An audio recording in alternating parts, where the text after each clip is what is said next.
Hello everyone, my name is Sophia Gale. Hi everyone, how are you today? I'll show off the full model in a second. Hi everyone, let's see, let me go through and say hello. Hello Clarissa, hello Scuffed, hi Annie Bet, congratulations on getting first and stealing that from Crusader. Welcome Rokas, hello Kanabo, Eric, welcome in. Good thing I didn't miss the stream, definitely need it, last couple days been rough. I feel that today was a very rough day for me as well, and I'm very much looking forward to reading the book. We're chilling in Oz, yes. Very nice. Not the anime. What about the anime physics? Oh yeah, anime physics.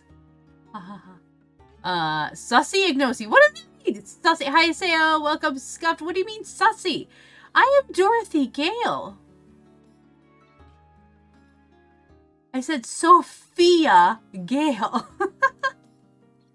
Anyway, I needed a model to put on my my thumbnails. I wanted to do something different, so I learned how to make a checker pattern in the program and made a dress. I will zoom out and you could see everything. Ready?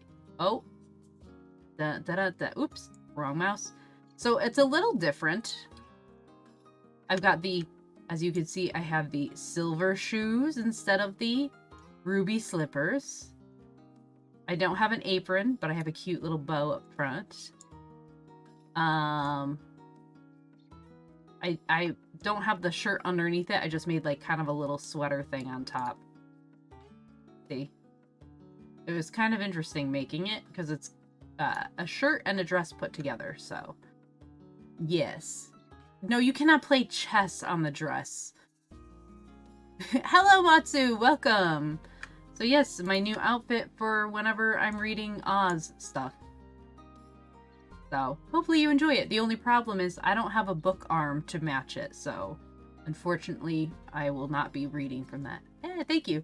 There's a very funny in-joke when it comes to Dorothy's design in the book in one of the later books. Oh, cool, okay. Oh, and as you can see, oh, I forgot to show off my hair. I'll just spin my model. I have braids!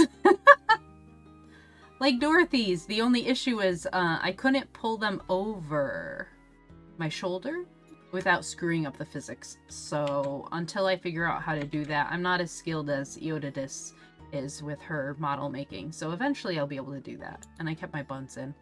Only if you see the illustrations. Oh. Oh, the hair being different? Yes. The braids are new for the stream. Yes, I hope everyone is having a decent day, or at least that it gets better today during the stream. I understand it being rough. Today was pretty rough for me as well. But you know what? Things happen. We fix it, we move on, and it gets better from there. That's all we can do. Let me pull up my fireplace sounds. Turn it down a bit. Okay. Turn it down on my end, down for you guys. All right, there we go. Anyone else have anything special to share with the class? Or say? Before we begin? I'm happy to return to Oz. Remember last class? Ooh, we learned all about the... I'm lagging again. This is so frustrating. We learned all about the gold standard, the silver shoes. We finished off with Matsu telling us that things that happen, the killing of the, I think, leopard cat, gets even creepier later books on. My Oz knowledge is prepared. All right. If you have questions, ask Matsu, our head librarian. So we left off, and the Queen Mouse saves Dorothy, and they save Dorothy. The Queen Mouse saves the Cowardly Lion because he's too big. Did you figure out if the districts in the Land of Oz were separated by class? No, not yet. Matsu, do you know about that? Do you know anything about, like, because they have the land of the Munchkins, the Winkies, the Gillikins, and the Quadlings. They're not separated by class. Okay, just by species. by race. Because Eric had a good point, and an interesting point, too. They all have different jobs, though, right? Munchkins are mostly farmers. Later books, we learn that there are whole smaller kingdoms in those districts as well. Oh, okay. Good to know. Excellent. Okay, so we're going to start. I don't know what chapter number is. They don't include them at one point. They're just chapter titles. But as long as all goes well, we will finish the book today. The Wonderful Wizard of Oz. So, next chapter. Guardian of the Gates. Let me know if you can hear me well enough. It was some time before the Cowardly Lion awakened, for he had lain among the poppies a long while, breathing in their deadly fragrance. But when he did open his eyes and roll off the truck, he was very glad to find himself still alive. Yay, thank you, Annabeth. I ran as fast as I could, he said, sitting down and yawning, but the flowers were too strong for me. How did you get me out? Then they told him of the field mice, and how they had generously saved him from death, and the Cowardly Lion laughed and said, I have always thought myself very big and terrible, yet such little things as flowers came near to killing me, and such small animals as mice have saved my life. How strange it all is! But comrades, what shall we do now? We must journey on until we find the yellow brick road again, said Dorothy, and then we can keep on to the Emerald City. So the lion being fully refreshed and feeling quite himself again, they all started upon the journey, greatly enjoying the walk through the soft, fresh grass. And it was not long before they reached the road of yellow brick and turned again toward the Emerald City where the great Oz dwelt. Welcome, DT! The road was smooth and well paved now, and the country about it was beautiful, so that the travelers rejoiced in leaving the forest far behind, and with it the many dangers they had met in its gloomy shades. Once more they could see the fences built beside the road, but these were painted green, and when they came to a small house, in which a farmer evidently lived, that also was painted green. They passed by several of these houses during the afternoon, and sometimes people came to the doors and looked at them as if they would like to ask questions, but no one came near them nor spoke to them because of the great lion, of which they were very much afraid. The people were all dressed in clothing of a lovely emerald green color and wore peaked hats like those of the Munchkins. This must be the land of Oz, said Dorothy, and we are surely getting near the Emerald City. Yes, answered the Scarecrow. Everything is green here, while in the country of the Munchkins, blue was the favorite color.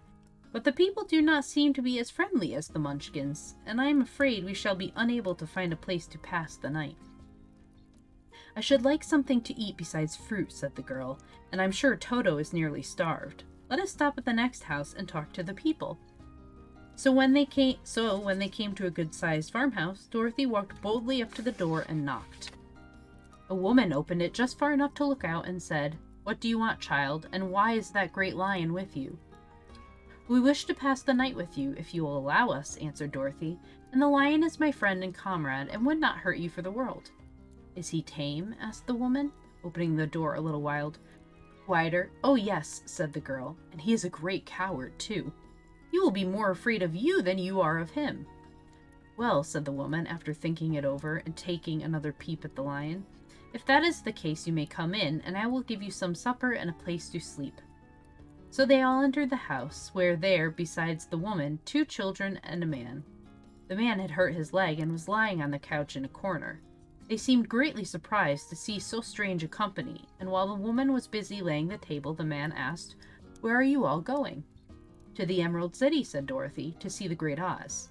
Oh, indeed, exclaimed the man. Are you sure that Oz will see you? Why not? She replied. Why, it is said that he never lets anyone come into his presence. I have been to the Emerald City many times, and it is a beautiful and wonderful place, but I have never been permitted to see the great Oz, nor do I know of any living person who has seen him. Does he never go out? Asked the Scarecrow. Never. He sits day after day in the great throne room of his palace, and even those who wait upon him do not see him face to face. What is he like? Asked the girl. That is hard to tell, said the man thoughtfully. You see, Oz is a great wizard and can take on any form he wishes. So that some say he looks like a bird, and some say he looks like an elephant, and some say he looks like a cat. To others he appears as a beautiful fairy, or a brownie, or in any other form that pleases him. But who the real Oz is, when he is in his own form, no living person can tell. That is very strange, said Dorothy.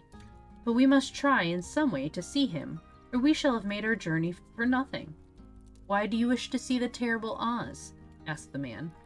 I want him to give me some brains, said the Scarecrow eagerly. Oh, Oz could do that easily enough, declared the man. He has more brains than he needs.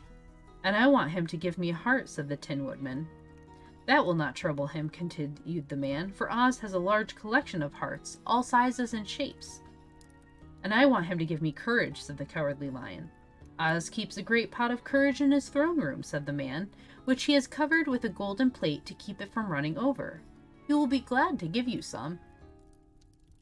And I want him to send me back to Kansas, said Dorothy. Where is Kansas? Asked the man, with surprise.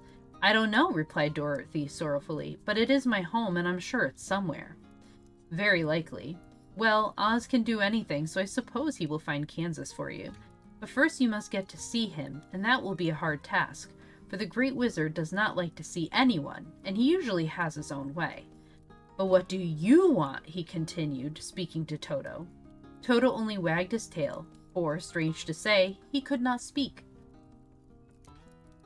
The woman now called to them that supper was ready, so they gathered around the table, and Dorothy ate some delicious porridge and a dish of scrambled eggs and a plate of nice white bread, and enjoyed her meal. The lion ate some of the porridge, but did not care for it, saying it was made from oats, and oats were food for horses, not for lions. The Scarecrow and the Tin Woodman ate nothing at all. Toto ate a little of everything, and was glad to get a good supper again. She doesn't know where she lives in the Gold United States. Well, I mean, there is that, but also the fact that she's in a different, country, and she doesn't know where Kansas is comparatively. So, she's very, very young. The woman now gave Dorothy a bed to sleep in, and Toto lay down beside her, while the lion guarded the door of her room so she might not be disturbed. The Scarecrow and the Tin Woodman stood up in a corner and kept quiet all night, although of course they could not sleep. Yeah, it's kind of like almost like another dimension sort of thing. It never really says it. Although there's some interesting, maps, Matsu, I'm sure you've seen them, where, literary experts and, cartographers kind of try to make a map of all the fictional places in the world and where they are relative to each other. It's really fascinating. I'm not sure if Oz is on that one, but I know, I know quite a few are, The Lion, the Witch, and Narnia is on there, such like that.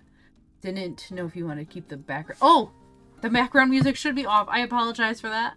Thank you for reminding me. There. Just the fire. I didn't even notice. I'm so used to it. That I didn't notice the music was going. Although when I have taught classes, when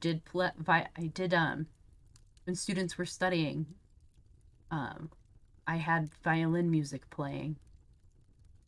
The lore in that map, geez. Yeah. Eric, do you mean the map with all the different, fantasy worlds? Because it's incredible. It's so cool how they were able to, chart everything. Where was it? The next morning, as soon as the sun was up, they started on their way and soon saw a beautiful green glow in the sky just before them. That must be the Emerald City, said Dorothy.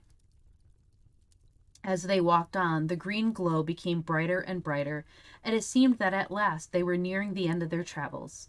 Yet it was afternoon before they came to the great wall that surrounded the city. It was high and thick and of a bright green color.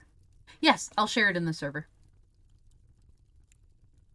In front of them, and at the end of the road of yellow brick, was a big gate, all studded with emeralds that glittered so in the sun that even the painted eyes of the Scarecrow were dazzled by their brilliancy. There was a bell beside the gate, and Dorothy pushed the button and heard a silvery tinkle sound within.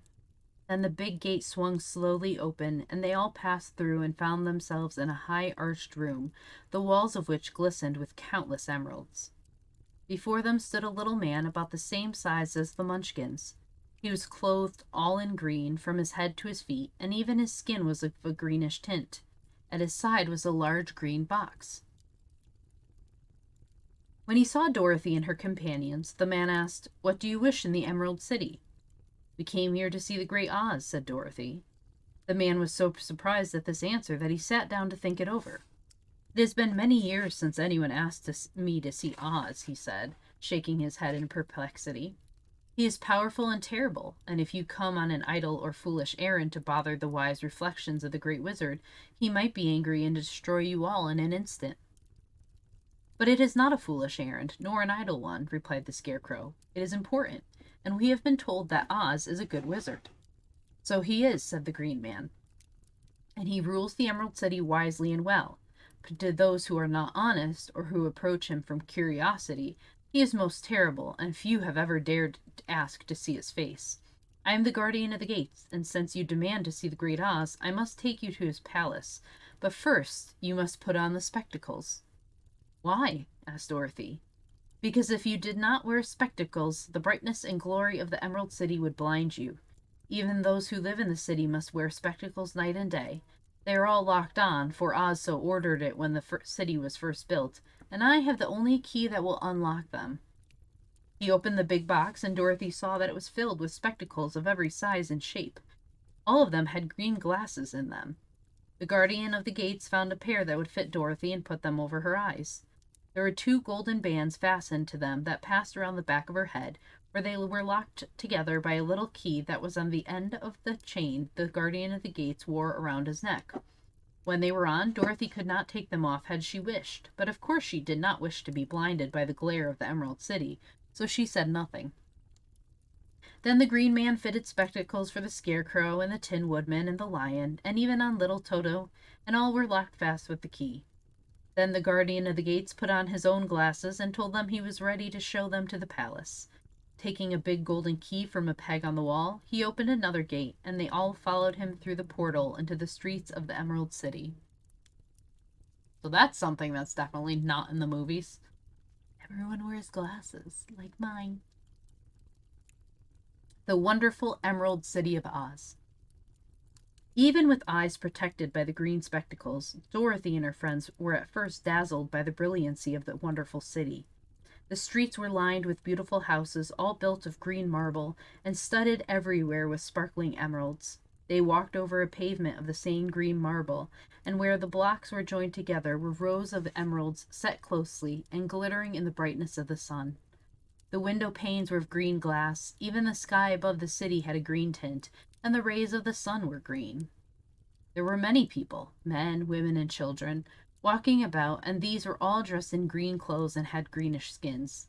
They looked at Dorothy and her strangely assorted company with wondering eyes, and the children all ran away and hid behind their mothers when they saw the lion, but no one spoke to them. Many shops stood in the street, and Dorothy saw that everything in them was green.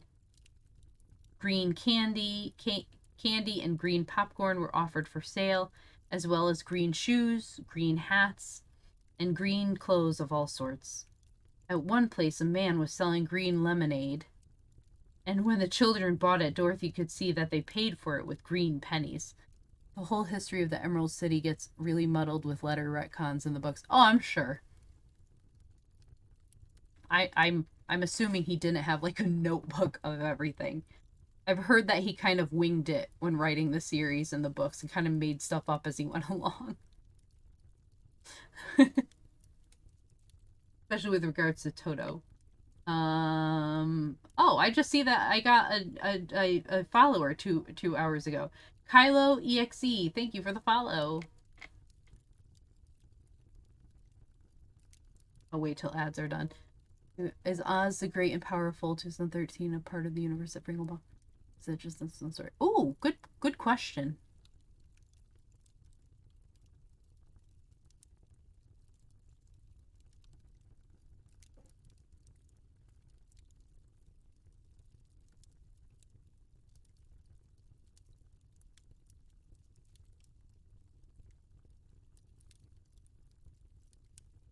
Not part of the official canon. I see. Oh, hydrate. Thank you, Crusader.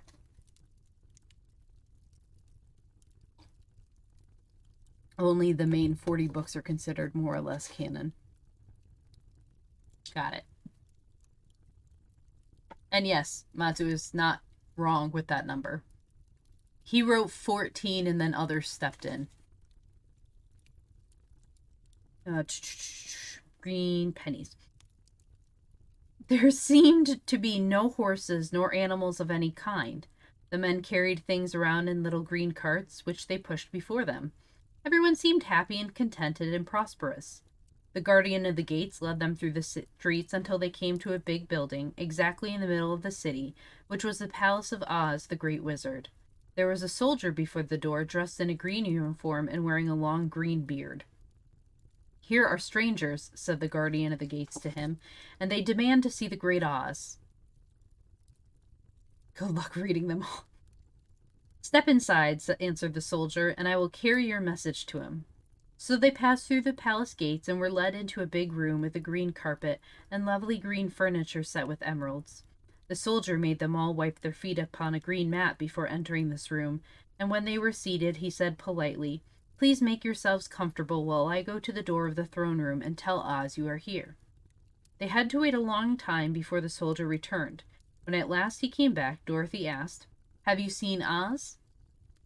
"Oh no," returned the soldier. "I have never seen him. But I spoke to him as he sat behind his screen and gave him your message. He said he will grant you an audience, if you so desire, but each one of you must enter his presence alone, and he will admit but one each day. Therefore, as you must remain in the palace for several days, I will have you shown to rooms where you may rest in comfort after your journey." "Thank you," replied the girl. "That is very kind of Oz." 40 ounces of books. Eric. The soldier now blew upon a green whistle, and at once a young girl, dressed in a pretty green silk gown, entered the room. She had lovely green hair and green eyes, and she bowed low before Dorothy as she said, "Follow me, and I will show you to your room." So Dorothy said goodbye to all her friends except Toto, and taking the dog in her arms, followed the green girl through 7 passages and up 3 flights of stairs until they came to a room at the front of the palace. It was the sweetest little room in the world, and with a soft, comfortable bed that had sheets of green silk and green velvet counterpane. There was a tiny fountain in the middle of the room that shot a spray of green perfume into the air, to fall back into a beautifully carved green marble basin. Beautiful green flowers stood in the windows, and there was a shelf with a row of little green books. When Dorothy had time to open these books, she found them full of queer green pictures that made her laugh, they were so funny. In a wardrobe there were many green dresses made of silk and satin and velvet, and all of them fitted Dorothy exactly. How many times is green in this sentence, this paragraph? "Make yourself perfectly at home," said the green girl, "and if you wish for anything, ring the bell. Oz will send for you tomorrow morning." She left Dorothy alone and went back to the others. There she also led to rooms, and each one of them found himself lodged in a very pleasant part of the palace. Of course, this politeness was wasted on the Scarecrow, for when he found himself all alone in his room, he stood stupidly in one spot, just within the doorway, to wait until morning. It would not rest him to lie down, and he could not close his eyes, so he remained all night staring at a little spider which was weaving its web in one corner of the room, just as if it were not one of the most wonderful rooms in the world.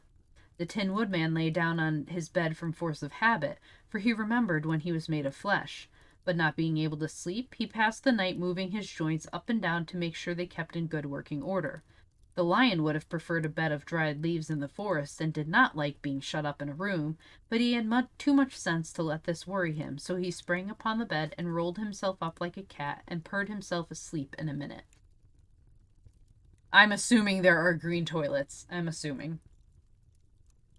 The next morning, after breakfast, the Green Maiden came to fetch Dorothy, and she dressed her in one of the prettiest gowns, made of green brocaded satin. Dorothy put on a green silk apron and tied a green ribbon around Toto's neck, and they started for the throne room of the Great Oz. First, they came to a great hall in which there were many ladies and gentlemen of the court, all dressed in rich costumes. These people had nothing to do but talk to each other, but they always came to wait outside the throne room every morning, although they were never permitted to see Oz. As Dorothy entered, they looked at her curiously, and one of them whispered, "Are you really going to look upon the face of Oz the Terrible?" "Of course," answered the girl, "if he will see me." "Oh, he will see you," said the soldier who had taken her message to the wizard, "although he does not like to have people ask to see him. Indeed, at first he was angry and said I should send you back where you came from. Then he asked me what you looked like, and when I mentioned your silver shoes, he was very much interested. At last I told him about the mark upon your forehead, and he decided he would admit you to his presence." Nothing to do but talk to each other. Just then a bell rang, and the green girl said to Dorothy, "That is a signal. You must go into the throne room alone." She opened a little door, and Dorothy walked boldly through and found herself in a wonderful place. It was a big round room with a high arched roof, and the walls and ceilings and floor were covered with large emeralds set closely together. In the center of the roof was a great light, as bright as the sun, which made the emeralds sparkle in a wonderful manner. But what interested Dorothy most was the big throne of, you guessed it, green marble that stood in the middle of the room. It was shaped like a chair and sparkled with gems, as did everything else. In the center of the chair was an enormous head without a body to support it or any legs or whatever. There was no hair upon this head, but it had eyes and a nose and mouth, and was much bigger than the head of the biggest animal. Of the biggest giant. As Dorothy gazed upon this in wonder and fear, the eyes turned slowly and looked at her sharply and steadily. Then the mouth moved, and Dorothy heard a voice say, "I am Oz, the great and terrible. Who are you, and why do you seek me?" The source is It's a children's story. It was not such an awful voice as she had expected to come from the big head, so she took courage and answered, "I am Dorothy, the small and meek. I have come to you for help."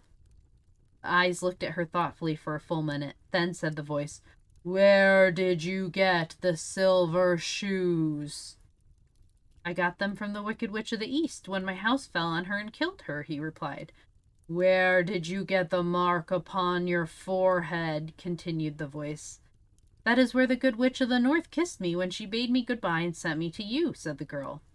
Again the eyes looked at her sharply, and they saw she was telling the truth. Then Oz asked, "What do you wish me to do?" "Send me back to Kansas, where my Aunt Em and Uncle Henry are," she answered earnestly. "I don't like your country, although it is so beautiful, and I'm sure Aunt Em will be dreadfully worried over my being away so long." The eyes winked 3 times, and then turned up to the ceiling and down to the floor and rolled around so queerly that they seemed to see every part of the room, and at last they looked at Dorothy again. "Why should I do this for you?" asked Oz. "Because you are strong and I am weak. Because you are a great wizard and I am only a little girl." "But you were strong enough to kill the Wicked Witch of the East," said Oz. "That just happened," returned Dorothy simply. "I could not help it." "Well," said the head, "I will give you my answer. You have no right to expect me to send you back to Kansas unless you do something for me in return. In this country, everyone must pay for everything he gets. If you wish me to use my magic power to send you home again, you must do something for me first. Help me, and I will pay for help, and I will help you." Because you roll. I'm glad I could provide entertainment. I don't know how else. I'm trying to mimic the movie. "What must I do?" asked the girl. "Kill the Wicked Witch of the West," answered Oz. "But I cannot!" exclaimed Dorothy, greatly surprised. "You killed the Witch of the East, and you wear the silver shoes, which bear a powerful charm. There is now but one wicked witch left in all this land, and when you can tell me she is dead, I will send you back to Kansas, but not before." The little girl began to weep. She was so much disappointed, and the eyes winked again and looked upon her anxiously, as if the great Oz felt she could help him if she would. "I never killed anything willingly," she sobbed. "Even if I wanted to, how could I kill the Wicked Witch? If you, who are great and terrible, cannot kill her yourself, how do you expect me to do it?" "I do not know," said the head, "but that is my answer, and until the Wicked Witch dies, you will not see your uncle and aunt again. Remember that the witch is wicked, tremendously wicked, and ought to be killed. Now go, and do not ask to see me again until you have done your task." If I had a Go XLR, I could make that reverb voice that he has. Alas, I do not have one.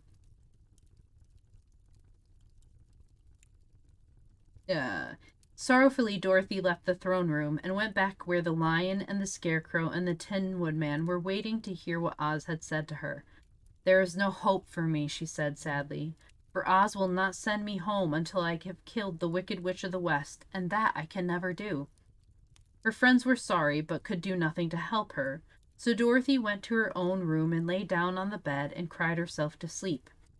The next morning the soldier with the green whiskers came to the Scarecrow and said, "Come with me, for Oz has sent for you." It is a children's book. All children's books have murder. Have you not read the Grimm's fairy tales? Good Lord, there's murder all over the place in them.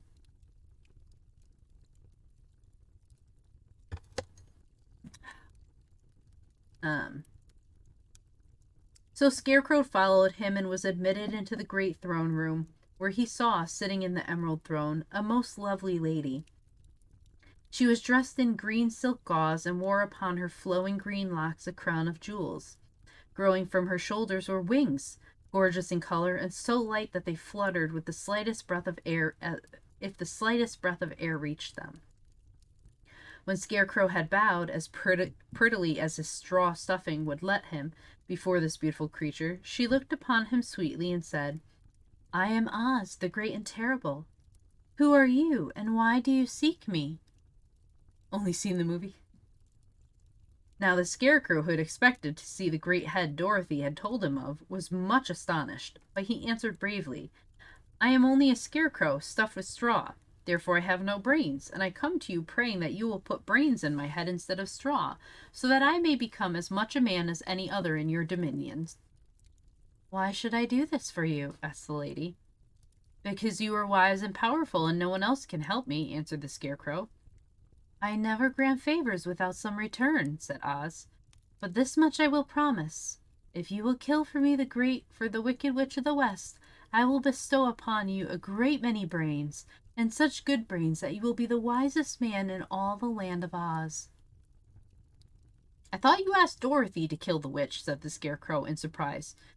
"So I did. I don't care who kills her. But until she is dead, I will not grant your wish. Now go and do not seek me again until you have earned the brains you so greatly desire." The Scarecrow went sorrowfully back to his friends and told them what Oz had said, and Dorothy was surprised to find that the great wizard was not a head, as she had seen him, but a lovely lady. "All the same," said the Scarecrow, "she needs a heart as much as the Tin Woodman." On the next morning the soldier with the green whiskers came to the Tin Woodman and said, "Oz has sent for you. Follow me." So the Tin Woodman followed him and came to the great throne room. He did not know whether he would find Oz a lovely lady or a head, but he hoped it would be the lovely lady. "For," he said to himself, "if it is the head, I am sure I will not be given a heart, since a head has no heart of its own, and therefore cannot feel for me. But if it is a lovely lady, I shall beg hard for a heart, for all ladies are themselves said to be kindly hearted." But when the woodman entered the green throne room, he saw neither the head nor the lady, for Oz had taken the shape of a most terrible beast. It was nearly as big as an elephant, and the green throne seemed hardly strong enough to hold its weight. The beast had a head like that of a rhinoceros, only there were 5 eyes in its face. There were 5 long arms growing out of its body, and it also had 5 long, slim legs. Thick, woolly hair covered every part of it, and a more dreadful-looking monster could not be imagined. It was fortunate the Tin Woodman had no heart at that moment, for it would have beat loud and fast from terror. But being only tin, the woodman was not at all afraid, although he was much disappointed. I am Oz, the great and terrible, spoke the beast, in a voice that was one great roar. Oh, let me change it. Who are you, and why do you seek me? I am a woodman and made of tin. Therefore I have no heart and cannot love. I pray you to give me a heart, that I may be as other men are. Why should I do this? Demanded the beast. Because I ask it, and you alone can grant my request, answered the woodman. Oz gave a low growl at this, but said gruffly, If you indeed desire a heart, you must earn it. How? Asked the woodman. Help Dorothy to kill the wicked witch of the West, replied the beast. When the witch is dead, come to me, and I will give you the biggest and kindest and most loving heart in all the land of Oz. So the Tin Woodman was forced to return sorrowfully to his friends and tell them of the terrible beast he had seen. They all wondered greatly at the many forms the great wizard could take upon himself, and the lion said, If he is a beast when I go to see him, I shall roar my loudest, and so frighten him that he will grant all I ask. And if he is a lovely lady, I shall pretend to spring upon her, and so compel her to do my bidding. And if he is a great head, he will be at my mercy, for I will roll his head all about the room until he promises to give us what we desire. So be of good cheer, my friends, for all will yet be well. The next morning, the soldier with the green whiskers led the lion to the great throne room and bade him enter the presence of Oz. The lion at once passed through the door and, glancing around, saw to his surprise that before the throne was a ball of fire. Not so cowardly, is he? Was a ball of fire so fierce and glowing he could scarcely bear to gaze upon it. His first thought was that Oz had by accident caught on fire and was burning up. But when he tried to go nearer, the heat was so intense that it singed his whiskers, and he crept back trembling to a spot nearer the door. Then a low, quiet voice came from the ball of fire, and these were the words it spoke. I am Oz, the great and terrible. Who are you, and why do you seek me? And the lion answered, I am a cowardly lion, afraid of everything. I came to you to beg that you give me courage, so that in reality I may become the king of beasts, as men call me. Why should I give you courage? Demanded Oz. Because of all wizards you are the greatest, and alone have power to grant my request, answered the lion. The ball of fire burned fiercely for a time, and the voice said, Bring me proof that the wicked witch is dead. And that moment I will give you courage. But as long as the witch lives, you must remain a coward. The lion was angry at this speech, but could say nothing in reply, and while he stood silently gazing at the ball of fire, it became so furiously hot that he turned tail and rushed from the room. He was glad to find his friends waiting for him, and told them of this terrible interview with the wizard. What shall we do now? Asked Dorothy sadly. There is only one thing we can do, returned the lion, and that is to go to the land of the Winkies, seek out the wicked witch, and destroy her. But suppose we cannot, said the girl. Then I shall never have courage, declared the lion. And I shall never have brains, added the Scarecrow. And I shall never have a heart, spoke the Tin Woodman. And I shall never see Aunt Em and Uncle Henry, said Dorothy, beginning to cry. Be careful, cried the green girl. The tears will fall on your green silk gown and spot it. So Dorothy dried her eyes and said, I suppose we must try it, but I am sure I do not want to kill anybody, even to see Aunt Em again. I will go with you, but I'm too much of a coward to kill the witch, said the lion. I will go too, declared the Scarecrow, but I shall not be of much help to you. I am such a fool. I haven't the heart to harm even a witch, remarked the Tin Woodman, but if you go, I certainly shall go with you. Therefore it was decided to start upon their journey the next morning, and the woodman sharpened his axe on a green grindstone and had all his joints properly oiled. The Scarecrow stuffed himself with fresh straw, and Dorothy put new paint on his eyes that he might see better. The green girl, who was very kind to them, filled Dorothy's basket with good things to eat, and fastened a little bell around Toto's neck with a green ribbon. They went to bed quite early and slept soundly until daylight, when they were awakened by the crowing of a green cock that lived in the back of the yard palace and the cackling of a hen that had laid a green egg. Next chapter. Move my ribbon marker. The search for the Wicked Witch.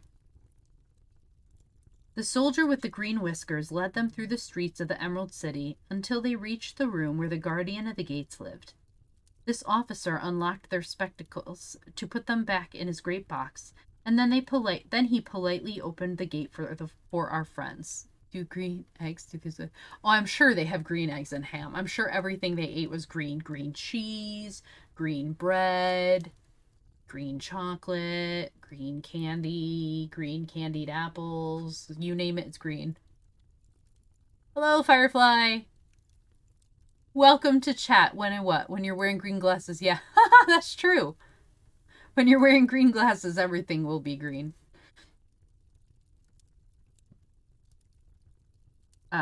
Which road? Hydrate. Thank you, Crusader. Almost out. Surprisingly.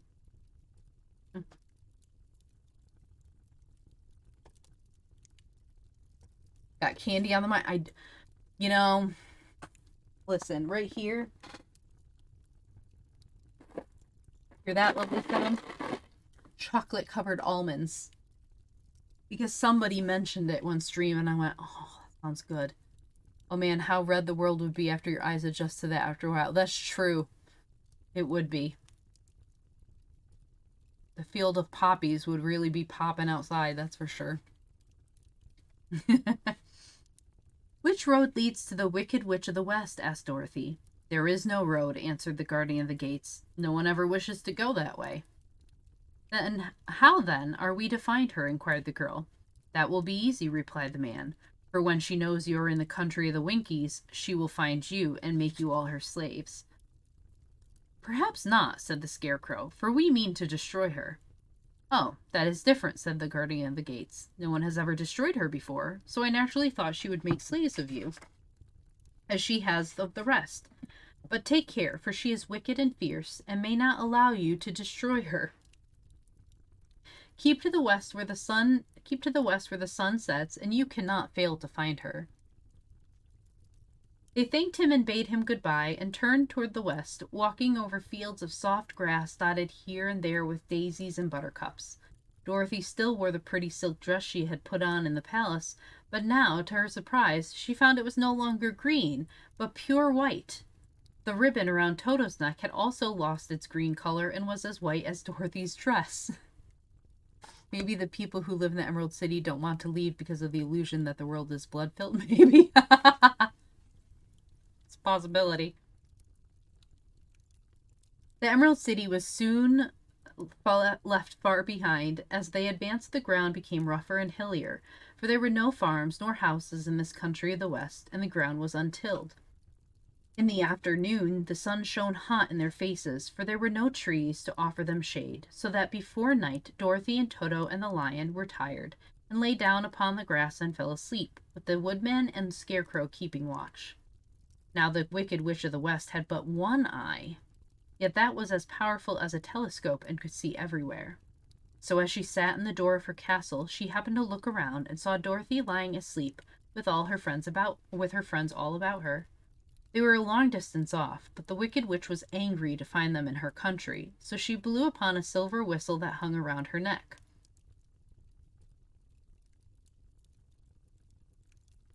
At once there came running to her from all directions a pack of great wolves. They had long legs and fierce eyes and sharp teeth. Go to those people, said the witch, and tear them to pieces. Are you not going to make them your slaves? Asked the leader of the wolves. No, she answered. One is of tin and one of straw. One is a girl and another a lion. None of them is fit to work, so you may tear them into small pieces. Very well, said the wolf, and he dashed away at full speed, followed by the others. It was lucky the Scarecrow and the woodman were wide awake and heard the wolves coming.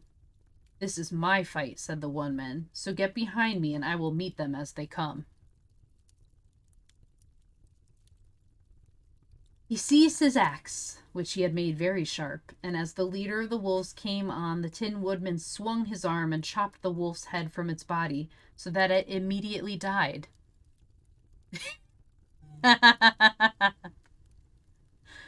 Matsu's thrilled. As soon as he could raise his axe, another wolf came up, and he also fell under the sharp edge of the Tin Woodman's weapon. There were 40 wolves. No, God! No, God, please, no! No! No! No! From my favorite show, that was perfect, Eric. There were 40 wolves, and 40 times a wolf was killed, so that at last they all lay dead in a heap before the woodman. Then he put down his axe and sat beside the scarecrow, who said, "It was a good fight, friend." They waited until Dorothy awoke the next morning. The little girl was quite frightened when she saw the great pile of shaggy wolves, headless, I might add. But the Tin Woodman told her all. She thanked him for saving them and sat down to breakfast, after which they started again upon their journey. Can you imagine waking up and there's just like 40 headless wolves around you? Oh, it's only beginning? Oh, yes.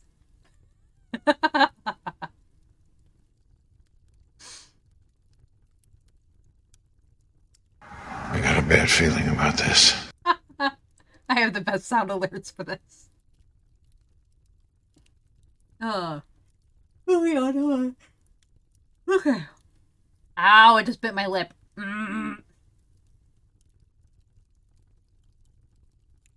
Oh, that's awful. Okay.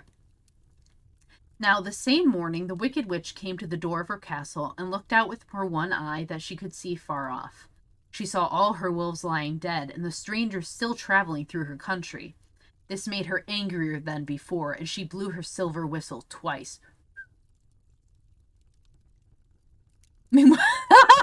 Rokas.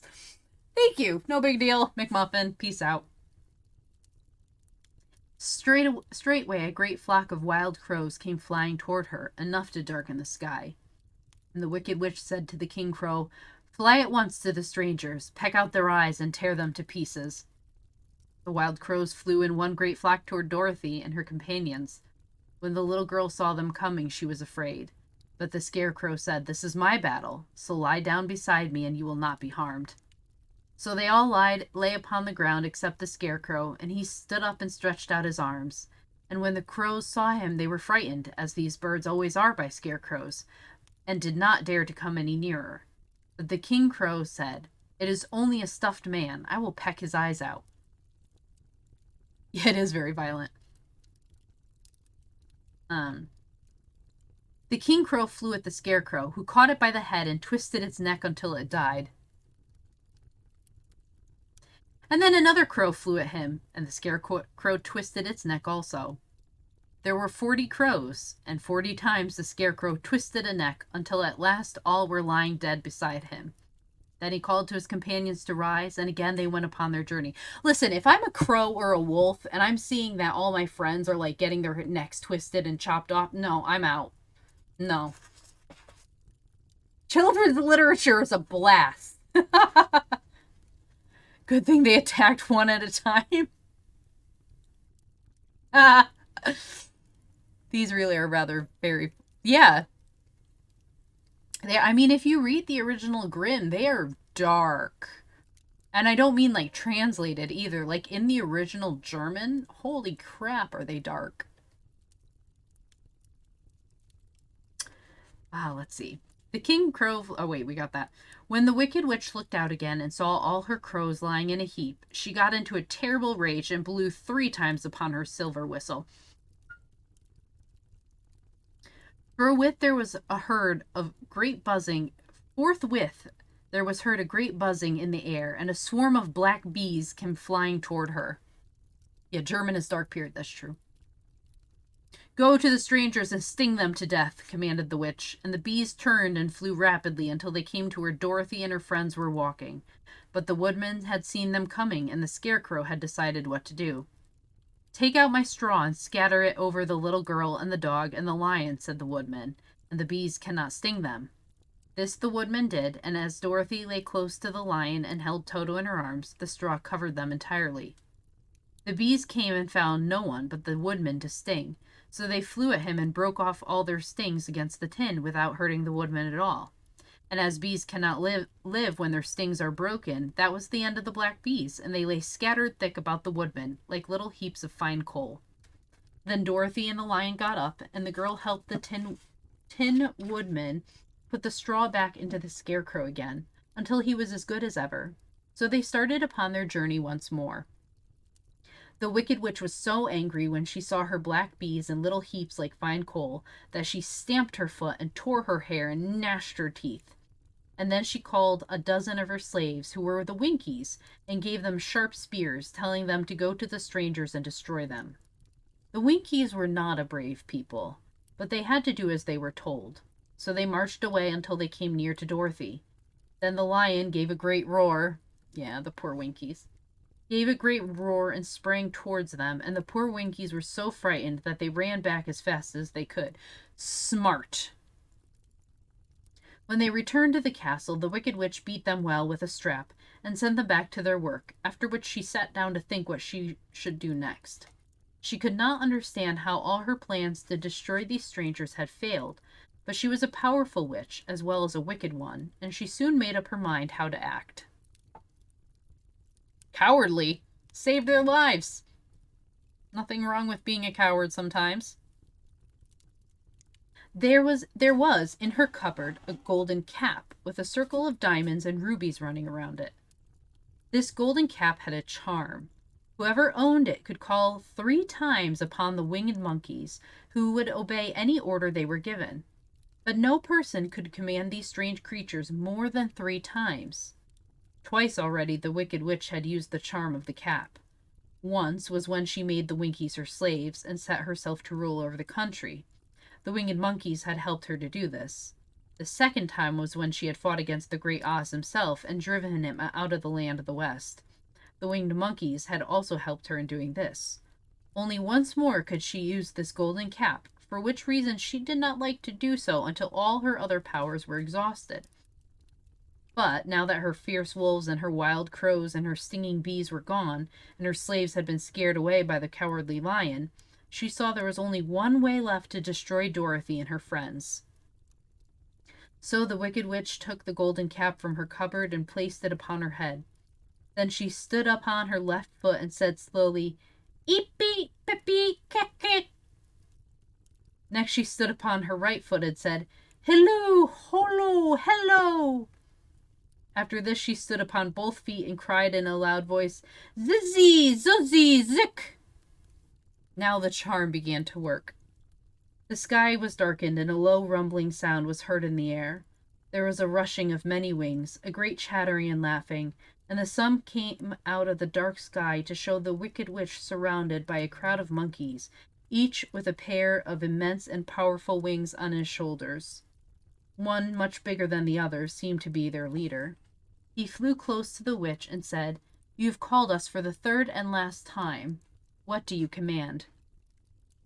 "Go to the strangers who are within my land and destroy them all except the lion," said the Wicked Witch. "Bring that beast to me, for I have a mind to harness him like a horse and make him work." "Your commands shall be obeyed," said the leader. Then, with a great deal of chattering and noise, the winged monkeys flew away to the place where Dorothy and her friends were walking. Some of the monkeys seized the Tin Woodman and carried him through the air until they were over a country thickly covered with sharp rocks. Here they dropped the poor woodman, who fell a great distance to the rocks, where he lay so battered and dented that he could neither move nor groan. Other monkeys caught the scarecrow, and with their long fingers pulled all the straw out of his clothes and head. They made his hat and boots and clothes into a small bundle and threw it into the top branches of a tall tree.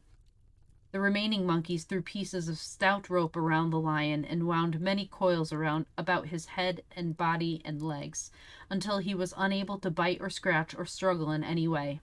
Then they lifted him up and flew away with him to the witch's castle, where he was placed in a small yard with a high iron fence around it, so that he could not escape. But Dorothy they did not harm at all. She stood with Toto in her arms, watching the sad fate of her comrades and thinking it would soon be her turn. The leader of the winged monkeys flew up to her, his long, hairy arms stretched out and his ugly face grinning terribly. But he saw the mark of the good witch's kiss upon her forehead and stopped short, motioning the others not to touch her. "We dare not harm this little girl," he said to them, "for she is protected by the power of good, and that is greater than the power of evil. All we can do is carry her to the castle of the wicked witch and leave her there." So, carefully and gently, they lifted Dorothy in their arms and carried her swiftly through the air until they came to the castle, where they set her down upon the front doorstep.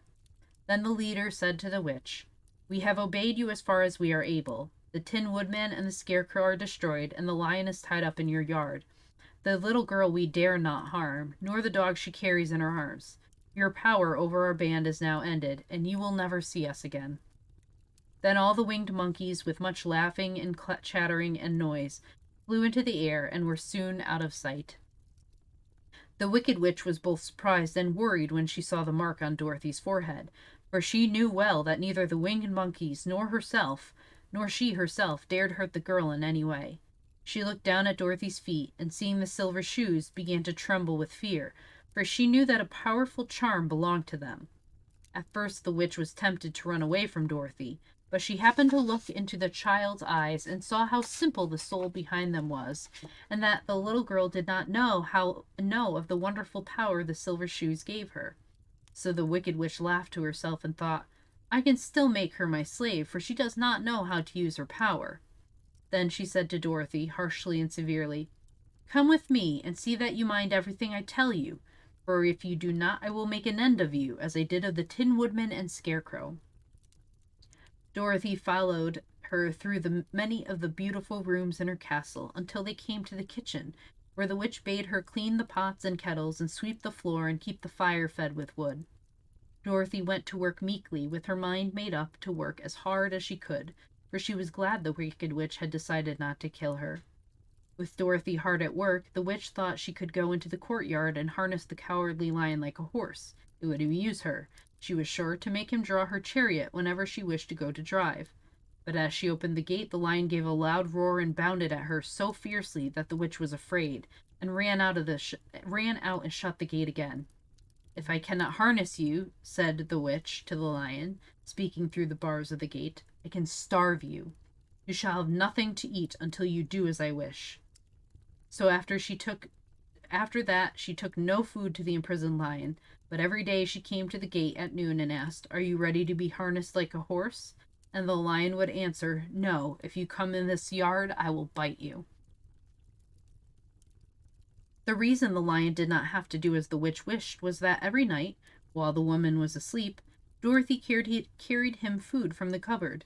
After he had eaten, he would lie down on his bed of straw, and Dorothy would lie beside him and put her head on his soft, shaggy mane, while they talked of their troubles and tried to plan some way of escape. But they could find no way to get out of the castle, for it was constantly guarded by the yellow Winkies, who were the slaves of the Wicked Witch and too afraid of her not to do as she told them. The girl had to work during the day, and often the witch threatened to beat her with the same old umbrella she always carried in her hand. But in truth, she did not dare to strike Dorothy because of the mark upon her forehead. The child did not know this, and was full of fear for herself and Toto. Once the witch struck Toto a blow with her umbrella, and the brave little dog flew at her and bit her leg in return. The witch did not bleed where she was bitten, for she was so wicked that the blood in her had dried up many years before. Interesting. That threat is less scary given what we know in later books. Oh, yes. I was like, which threat? Oh, that threat.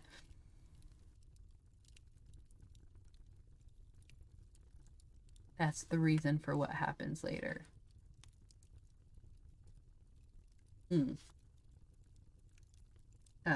Dorothy's life became very sad as she grew to understand that it would be harder than ever to get back to Kansas and Aunt Em again.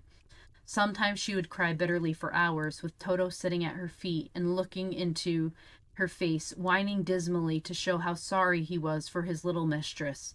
Toto did not really care whether he was in Kansas or the land of Oz, so long as Dorothy was with him, but he knew the little girl was unhappy, and that made him unhappy too.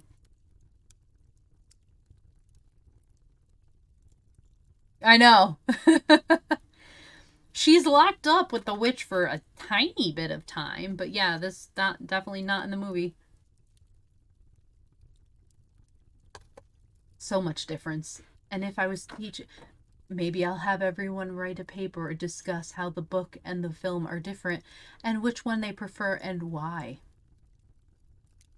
Definitely haven't done that before. Now the Wicked Witch had a great longing to have for her own the silver shoes which the girl always wore. Her bees and her crows and her wolves were lying in heaps and drying up, and she had used up all the power of the golden cap. But if she could only get hold of the silver shoes, they could give her more power than all the other things she had lost. She watched Dorothy carefully to see if she ever took off her shoes, thinking she might steal them. But the child was so proud of her pretty shoes that she never took them off except at night and when she took her bath. The witch was too much afraid of the dark to dare go in Dorothy's room at night to take the shoes, and her dread of water was greater than her fear of the dark, so she never came near when Dorothy was bathing. Indeed, the old witch never touched water, nor ever let water touch her in any way. For obvious reasons, I know too much. Double-spaced, MLA format. Yes, MLA format, double-spaced, size 12 times New Roman font.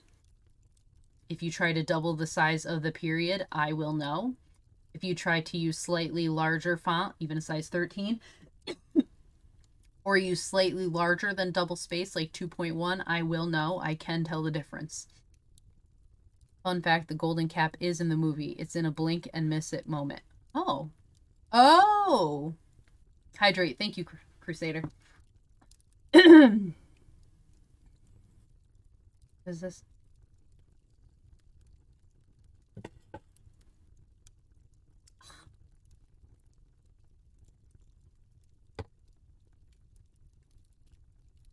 Okay.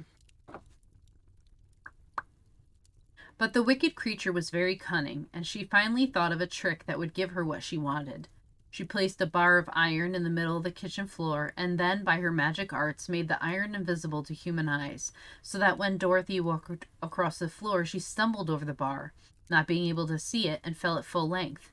She was not much hurt, but in her fall, one of the silver shoes came off, and before she could reach it, the witch snatched it away and put it on her own skinny foot. Did I lag in real life? Like that? No, I was making a face at my drink.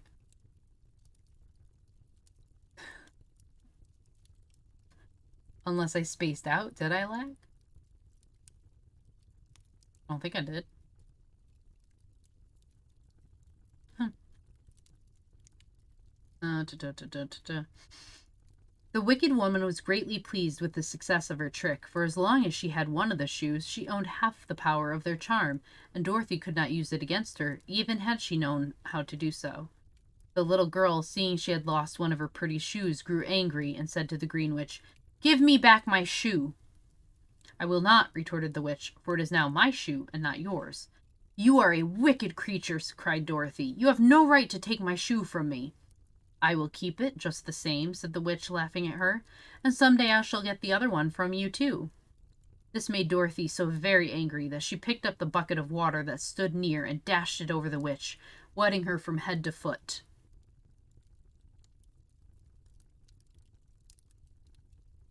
Okay. Instantly, the wicked woman gave a loud cry of fear, and then, as Dorothy looked at her in wonder, the witch began to shrink and fall away. "See what you have done!" she screamed. "In a minute I shall melt away!" "I'm very sorry indeed," said Dorothy, who was truly frightened to see the witch actually melting away like brown sugar before her very eyes. "Didn't you know that water would be the end of me?" asked the witch in a wailing, despairing voice. "Of course not," answered Dorothy. "How should I?" "Well, in a few minutes I shall be all melted, and you will have the castle to yourself. I have been wicked in my day, but I never thought a little girl like you would ever be able to melt me and end my wicked deeds. Look out, here I go!" With these words, the witch fell down in a brown, melted, shapeless mass and began to spread over the clean boards of the kitchen floor. Seeing that she had really melted away to nothing, Dorothy drew another bucket of water and threw it over the mess. She then swept it all out the door. After picking out the silver shoe, which was all that was left of the old woman, she cleaned and dried it with a cloth and put it on her foot again. Then, being at last free to do as she chose, she ran out to the courtyard to tell the lion that the Wicked Witch of the West had come to an end, and that they were no longer prisoners in a strange land.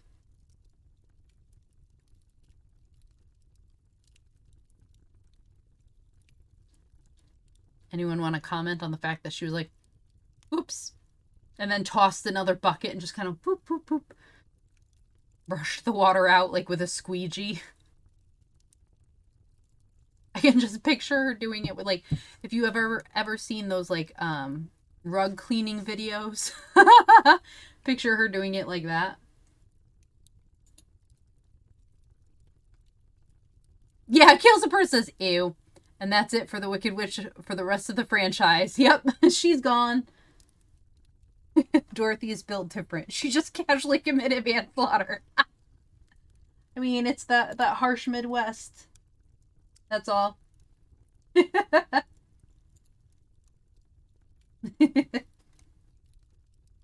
She never appears ever again, is barely ever brought up again. Yeah. I mean, not surprising. The rescue.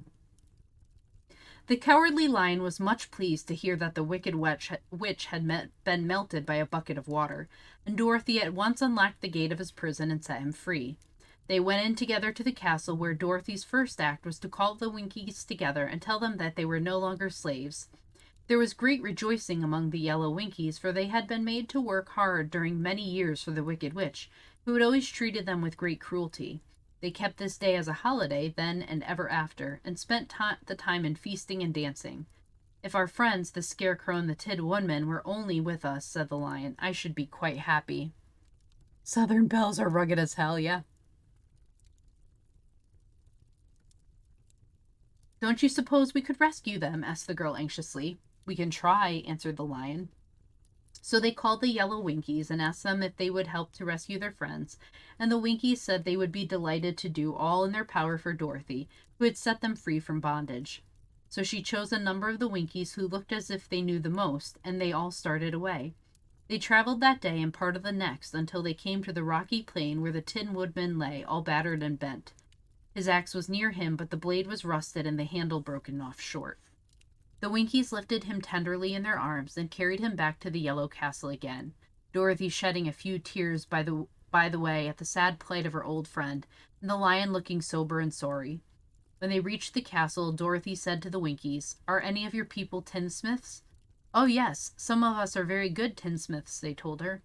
Then bring them to me, she said, and when the tinsmiths came, bringing with them all their tools and baskets, she inquired, Can you straighten out those dents in the Tin Woodman and bend him back into shape again, and solder him together where he is broken?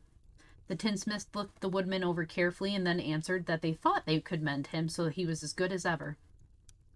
So they set to work in one of the big yellow rooms of the castle and worked for 3 days and 4 nights, hammering and twisting and bending and soldering and polishing and pounding at the legs and body and head of the Tin Woodman, until at last he was straightened out into his old form, and his joints worked as well as ever. To be sure, there were several patches on him, but the tinsmiths did a good job, and as the woodman was not a vain man, he did not mind the patches at all. When, at last, he walked into Dorothy's room and thanked her for rescuing him, he was so pleased that he wept tears of joy, and Dorothy had to wipe every tear carefully from his face with her apron so his joints would not be rusted. At the same time, her own tears fell thick and fast at the joy of meeting her old friend again, and these tears did not need to be wiped away. As for the Lion, he wiped his eyes so often with the tip of his tail that it became quite wet, and he was obliged to go out into the courtyard and hold it in the sun till it dried. If we only had the Scarecrow with us again, said the Tin Woodman when Dorothy had finished telling him everything that had happened, I should be quite happy. We must try to find him, said the girl. So she called the Winkies to help her, and they walked all that day and part of the next until they came to the tall tree in the branches which the winged monkeys had tossed the Scarecrow's clothes. It was a very tall tree, and the trunk was so smooth that no one could climb it, but the woodman said at once, I'll chop it down, and then we can get the Scarecrow's clothes. Now, while the tinsmiths had been working at mending, the woodman himself, another of the Winkies, who was a goldsmith, had made an axe handle of solid gold and fitted it to the woodman's axe instead of the old broken handle.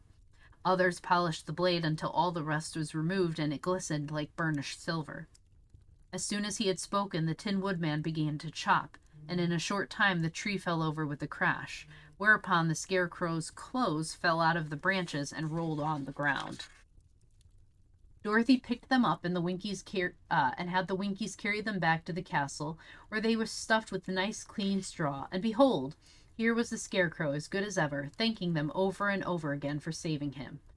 Now that they were reunited, Dorothy and her friends spent a few happy days at the Yellow Castle, where they found everything they needed to make them comfortable. But one day the girl thought of Aunt Em and said, "We must go back to Oz and claim his promise." "Yes," said the Woodman. "At last I shall get my heart." "And I shall get my brains," added the Scarecrow joyfully. "And I shall get my courage," said the Lion thoughtfully. "And I shall get back to Kansas," cried Dorothy, clapping her hands. "Oh, let us start for the Emerald City tomorrow." This they decided to do. The next day they called the Winkies together and bade them goodbye.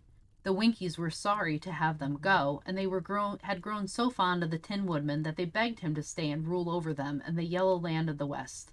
Finding they were determined to go, the Winkies gave Toto and the Lion each a golden collar, and to Dorothy they presented a beautiful bracelet studded with diamonds, and to the Scarecrow they gave him a gold-headed walking stick to keep him from stumbling, and to the Tin Woodman they offered a silver oil can inlaid with gold and set with precious jewels.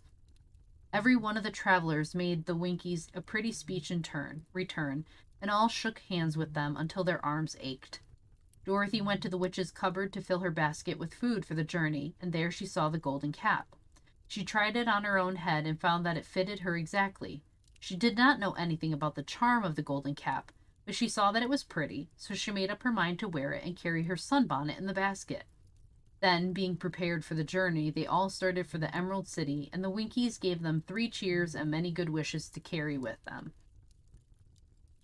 "Oh, I'm gonna steal this lady's hat. I mean, she's dead. She don't need it anymore. Mine now. Tried to take my shoes." The Winged Monkeys. You will remember there was no road, not even a pathway, between the castle of the Wicked Witch and the Emerald City.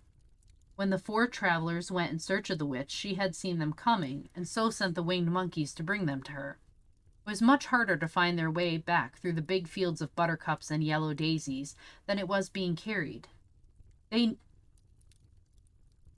knew, of course.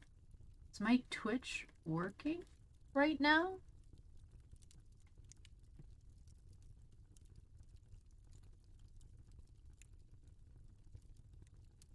I'm very odd. It's being weird.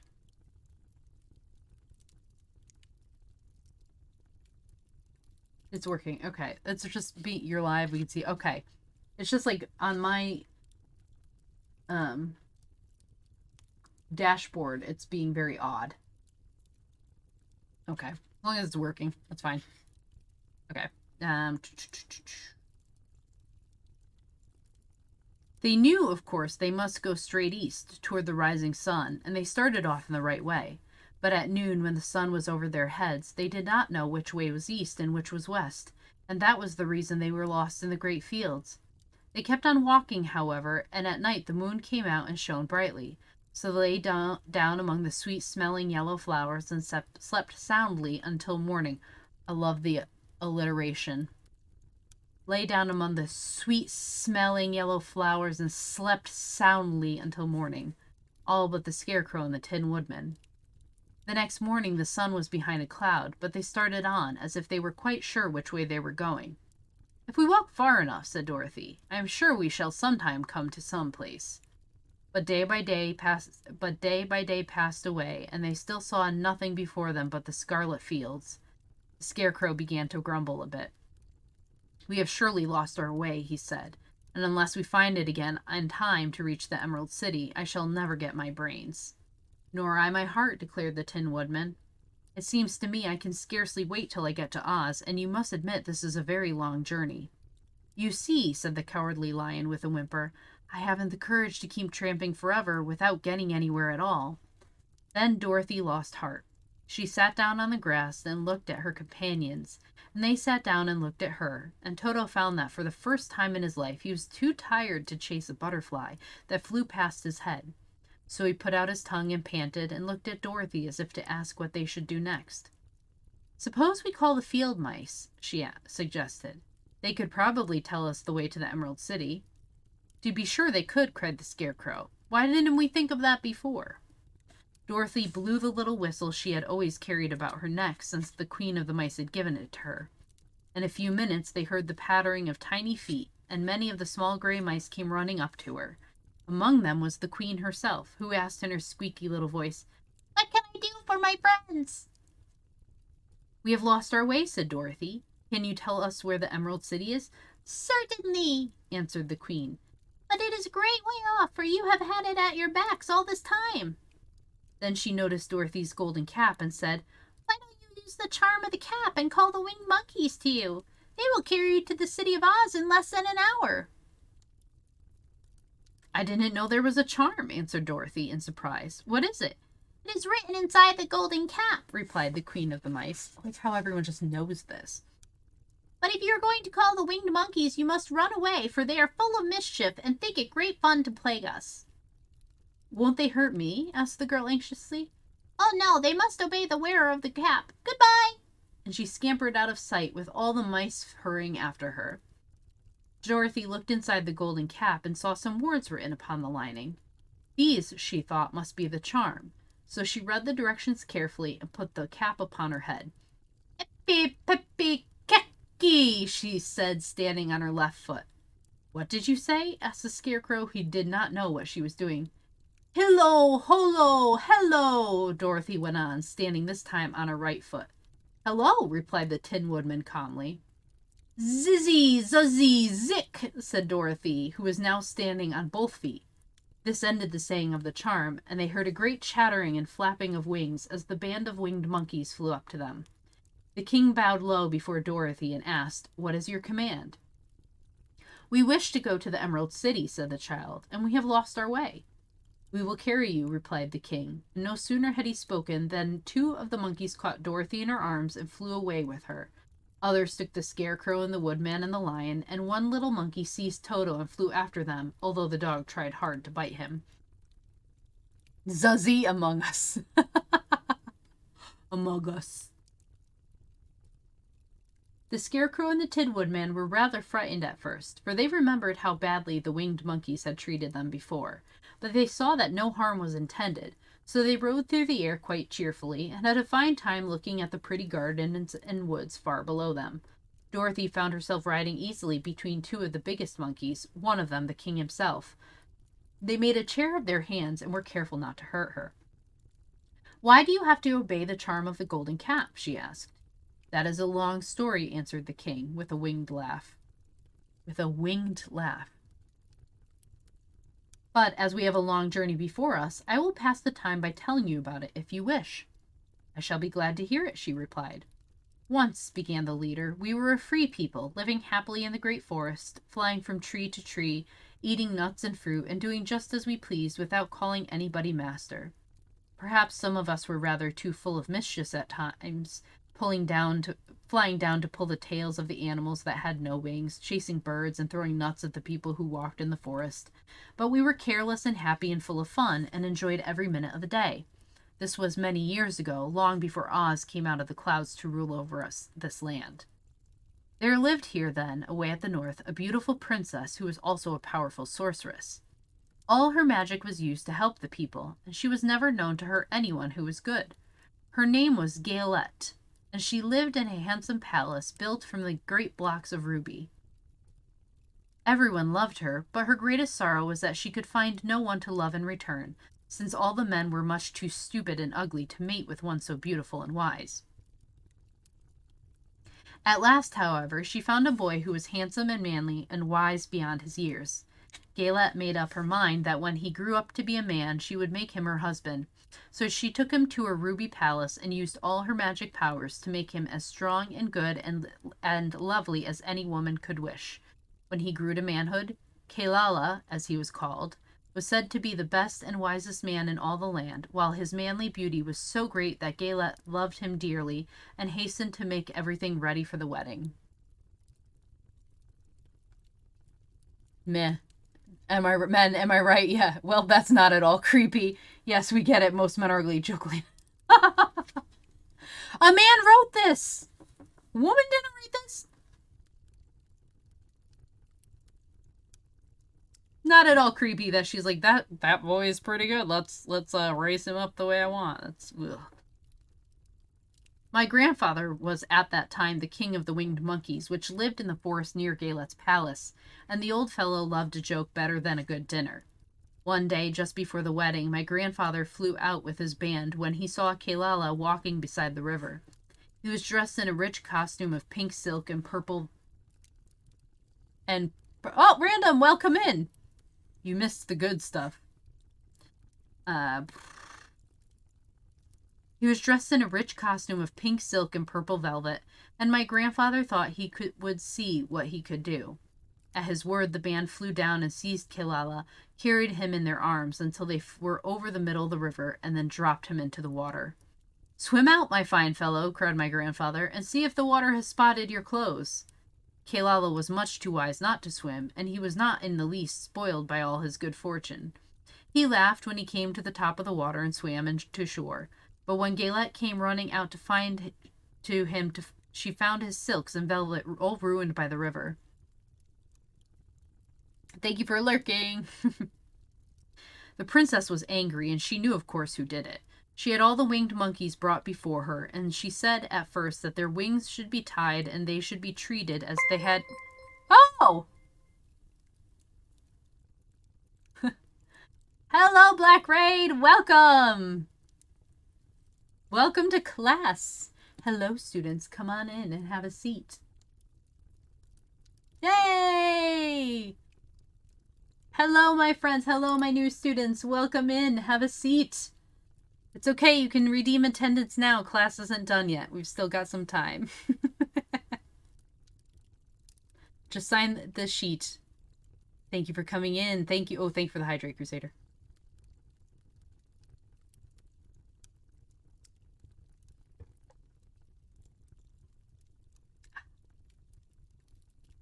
I should see your hall pass. The students you brought with you should have their hall pass, but since you brought them in, that's fine. Oh, posture. Oh, thank you. Oh, let me crack my back. Welcome, everyone coming in with Black Raid. Hello. I hope they're not sitting through ads right now. Your grandma is shocked by the book. Oh, is she listening too? Hi, Grandma.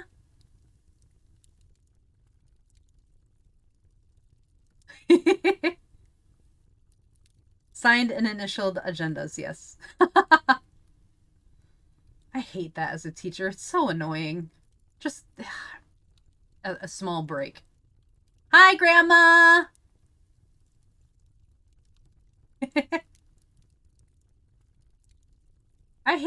Honestly, it's so annoying. It's like, just go to the bathroom. Just be back. Don't waste your time. Don't waste my time asking to get it signed. You have to go. When I teach at the university, the first... Oh, she says hi. Yay, that makes me happy. The first thing I tell my students on the first day is, look, we're all adults in this room. Don't ask me to go to the bathroom. Just get up and go. That's all. Welcome, everyone who came in with Black Raid. Hello, my name is Sophia Ignosi. I am a teacher. Today we are reading The Wonderful Wizard of Oz, which we will be finishing today at the end of class. There may or may not be a test. I'm not sure yet. If you would like to get alerts when class begins, hit the follow button. But welcome, have fun. We're finishing it up and we are finding that it is very different from the movie and very dark. Quick catch a sound. No, God! No, God, please, no! No! No! No quiz. No! If you're paying attention, it shouldn't be a problem. Eric, how many wolves were killed and how were they killed?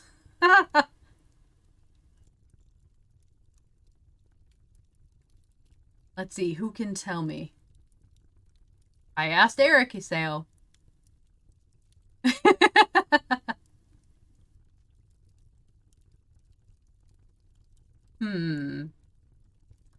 How many wolves were killed and how? In what manner? How many? Too many? Isao, yes. How many wolves were killed and how were they killed? And if somebody else can tell me who killed them. Isao, I picked you.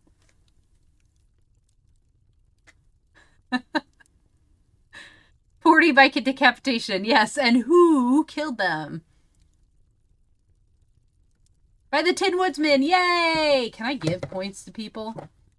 Is that possible? Can I actually, like, give people points?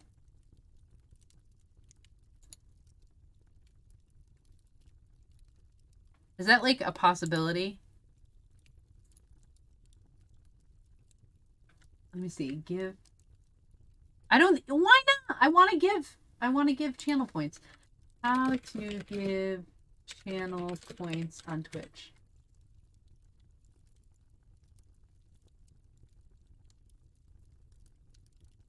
Oh. Oh, you can only refund. Boo! It should let me do that. Opens up its odds book cover theme map. Fun fact. I don't like that. I should be able to. Fun fact, there is actually a graphic novel for The Wizard of Oz, and I know this because my youngest sibling absolutely adores The Wizard of Oz and happened to come across it in a bookstore and freaked out. I think there's only 2 volumes, though. I think. Anyway, for those just coming in, yes, we got to a part that was very dark. The Wicked Witch of the West sent, Marvel did it. Oh, okay. Oh, cool. The Wicked Witch of the West sent wolves, 40 wolves, to get them. The Tin Woodsmen cut their heads off one by one, and Dorothy woke up surrounded by a pile of dead bodies. Next, what went next? Crows went, and the Scarecrow was like, I got this, and 40 crows, and he twisted and broke their necks. And then next were bees, and the Scarecrow used all his stuffing to cover the living companions, and they stung the Tin Woodman and died on their own. So, that's where we're at. And the Wicked Witch is dead because Dorothy got angry and threw water at her, not really intending it, not knowing. Anyway, now we're learning about Princess Galette. Okay, we give a shout out to Black. Wait, I don't think Ross is here anymore. Everyone go follow and visit I Am Black Raid. Yay. Okay, I don't know if we did it and I just missed it. Yes! I couldn't believe I wasn't following you already. I was so upset. Shame on me. Okay. The princess was angry, and she knew, of course, who did it. She had all the winged monkeys brought before her, and she said at first that their wings should be tied, and they should be treated as they had treated Kilala, and dropped in the river. But my grandfather pleaded hard, for he knew the monkeys would drown in the river with their wings tied, and Kilala said a kind word for them also, so that Galette finally spared them, on condition that the winged monkeys should ever after do 3 times the bidding of the owner of the golden cap. This cap had been made for a wedding present to Kilala, and is said to have cost the princess half her kingdom. Of course, my grandfather and all the other monkeys at once agreed to the condition, and that is how it happens that we are 3 times the slaves of the owner of the golden cap, whosoever he may be. Oh no! Ad time! Oh wait. Tell me when ads are over. I don't like ads. I mean, I don't really have a choice. Half a kingdom for a cap must not have been in... I know, really? I mean, it does grant wishes, though. Well, in a way. Kind of. By proxy. Sort of. It's kind of like a genie in a lamp. Maybe so I'm not getting ads. Oh, I was wondering how you were not getting ads, Eric. It's in it before her spell, which is the odd part. It was just gold. Oh. Some of the kingdoms we meet way later are weird. Interesting. Can't wait. Cannot wait. Okay.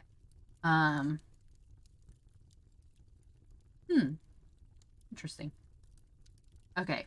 And what became of them? Asked Dorothy, who had been greatly interested in the story. Hilala became the first owner of the golden cap, replied the monkey. He was the first to lay his wishes upon us. As his bride could not bear the sight of us, he called us all to him in the forest after he had married her, and ordered us always to keep where she could never again set eyes on a winged monkey, which we were glad to do, for we were all afraid of her. This was all we ever had to do until the golden cap fell into the hands of the Wicked Witch of the West, who made us enslave the Winkies, and afterward drive Oz himself out of the land of the West. Now the golden cap is yours, and 3 times you have the right to lay your wishes upon us. As the Monkey King finished his story, Dorothy looked down and saw the green, shining walls of the Emerald City before them. She wondered at the rapid flight of the monkeys, but was glad the journey was over. The strange creatures set the travelers down carefully before the gate of the city. The king bowed low to Dorothy, and then flew swiftly away, followed by all his band. That was a good ride, said the little girl. Yes, and a quick way out of our troubles, replied the lion. How lucky it was you brought away that wonderful cap. This book taps so nicely. I love the sound of this book.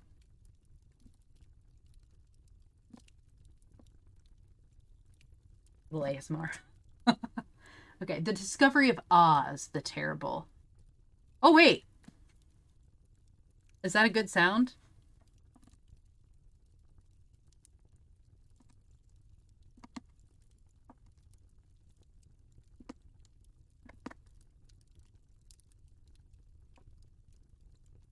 I love tapping books. I'll flip the pages.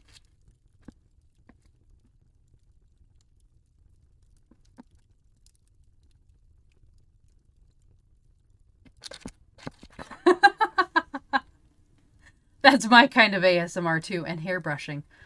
Maybe someday I'll get a 3DO and I'll be able to do book tapping. Okay, the discovery of Oz the Terrible. The 4 travelers walked up to the great gate of Emerald City and rang the bell.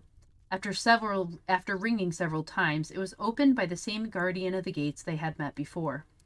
What? Are you back again? He asked in surprise. Hearing hair brushing or brushing your own hair? Both. Hearing someone get their hair brushed literally will put me to sleep. I can share in my Discord some of my favorite ASMR videos that I watch when I can't sleep.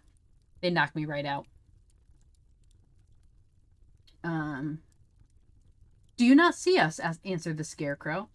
But I thought you had gone to visit the Wicked Witch of the West. We did visit her, said the Scarecrow. And she let you go again? Asked the man in wonder. She could not help it, for she is melted, explained the Scarecrow. Melted? Well, that is good news indeed, said the man. Who melted her? It was Dorothy, said the lion gravely. Good gracious, exclaimed the man, and he bowed very low indeed before her. Then he led them into his little room and locked the spectacles from the great box on all their eyes, just as he had done before. Afterward they passed on through the gate into the Emerald City. When the people heard from the guardian of the gates that Dorothy had melted the Wicked Witch of the West, they all gathered around the travelers and followed them in a great crowd to the Palace of Oz. I did like how the book does give a reason on why the witch melts. The soldier with the green whiskers was still on guard before the door, but he let them in at once, and they were again met by the beautiful green girl, who showed each of them to their old rooms at once, so they might rest until the great Oz was ready to receive them. The soldier had the news carried straight to Oz that Dorothy and the other travelers had come back again, after destroying the Wicked Witch, but Oz made no reply. They thought the great wizard would send for them at once, but he did not.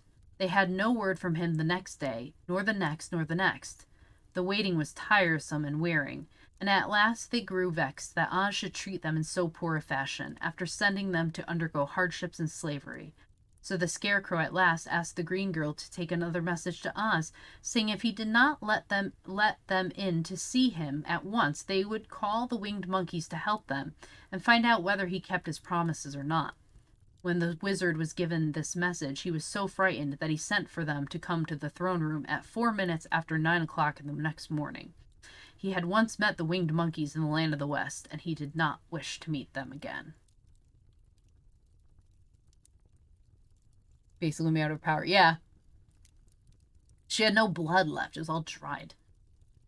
The 4 travelers passed a sleepless night, each thinking the gift Oz had promised to bestow on them. Dorothy fell asleep only once, and then she dreamed she was in Kansas, where Aunt Em was telling her how glad she was to have her little girl at home again. Don't make me get the monkeys! Not my monkeys, not my problem.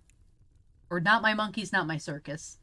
Until you're an adult, and then, for my monkeys, that is my circus. Of course, promptly at 9 o'clock the next morning, the green-whiskered soldier came to them, and 4 minutes later, they all went into the throne room of the Great Oz. Of course, each one of them expected to see the wizard in the shape he had taken before, and were all greatly surprised when they looked about and saw no one at all in the room.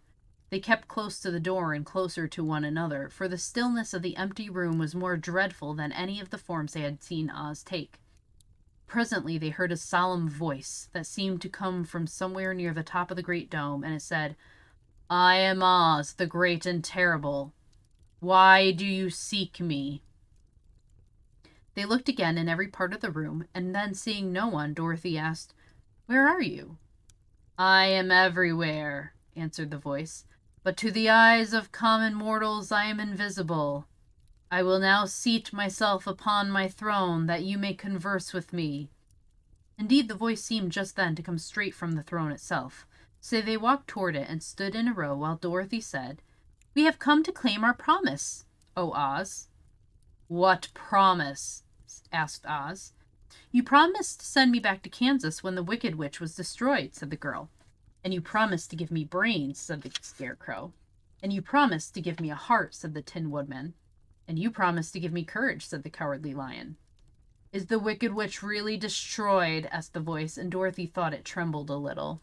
"Miss Ray! Hello!" "We're reading The Wizard of Oz. I'm so happy to see you. It's been so long."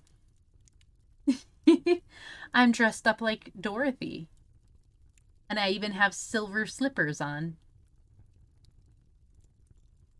The original Wizard of Oz. Miss Ray, have you read the original Wizard of Oz? Cooking while listening. Oh, I'm glad. I hope you're feeling better. You haven't. You're in for a treat then. You'll have to watch the VODs because you missed some very lovely things. I'm sure Matsu would be very happy to fill you in. Is the Wicked Witch really destroyed?" asked the voice, and Dorothy thought it trembled a little. "Yes," she answered. "I melted her with a bucket of water." "Dear me," said the voice. "How sudden. Well, come to me tomorrow, for I must have time to think it over." "You've had plenty of time already," said the Tin Woodman angrily. "We shan't wait a day longer," said the Scarecrow. "You must keep your promises to us," exclaimed Dorothy. The lion thought it might be as well to frighten the wizard, so he gave a large, loud roar, which was so fierce and dreadful that Toto jumped away from him in alarm and tipped over the screen that stood in a corner. As it fell with a crash, they looked that way, and the next moment all of them were filled with wonder. For they saw, standing in just the spot the screen had hidden, a little old man with a bald head and a wrinkled face, who seemed to be as much surprised as they were. The Tin Woodman, raising his axe, rushed toward the little man and cried out, "Who are you?" "I am Oz, the great and terrible," said the little man in a trembling voice. "But don't strike me. Please don't. And I'll do anything you want me to." Our friends looked at him in surprise and dismay. "I thought Oz was a great head," said Dorothy. "And I thought Oz was a lovely lady," said the Scarecrow. "And I thought Oz was a terrible beast," said the Tin Woodman. "And I thought Oz was a ball of fire," exclaimed the lion. "No, you are all wrong," said the little man meekly. "I have been making believe." Making believe, cried Dorothy. Are you not a great wizard? Hush, my dear, he said. Don't speak so loud, or you will be overheard, and I should be ruined. I'm supposed to be a great wizard. And aren't you? She asked. Not a bit of it, my dear. I'm just a common man. You're more than that, said the Scarecrow in a grieved tone. You're a humbug. Exactly so, declared the little man, rubbing his hands together as if it pleased him. I am a humbug. This is terrible, said the Tin Woodman. How shall I ever get my heart? Or I my courage? Asked the Lion. Or I my brains? Wailed the Scarecrow, wiping the tears from his eyes with his coat sleeve. My dear friend, said Oz, I pray you not to speak of these little things. Think of me and the terrible trouble I'm in at being found out. He said, we will most likely never see it accurate. Yeah. I doubt we would. It's too violent. They'd be like, no, it's not interesting. Doesn't anyone else know you're a humbug? Asked Dorothy. No one knows it but you four and myself, replied Oz. I fooled everyone so long that I thought I should never be found out. It was a great mistake my ever letting you into the throne room. Usually I will not see even my subjects, and so they believe I am something terrible. But I don't understand, said Dorothy in bewilderment.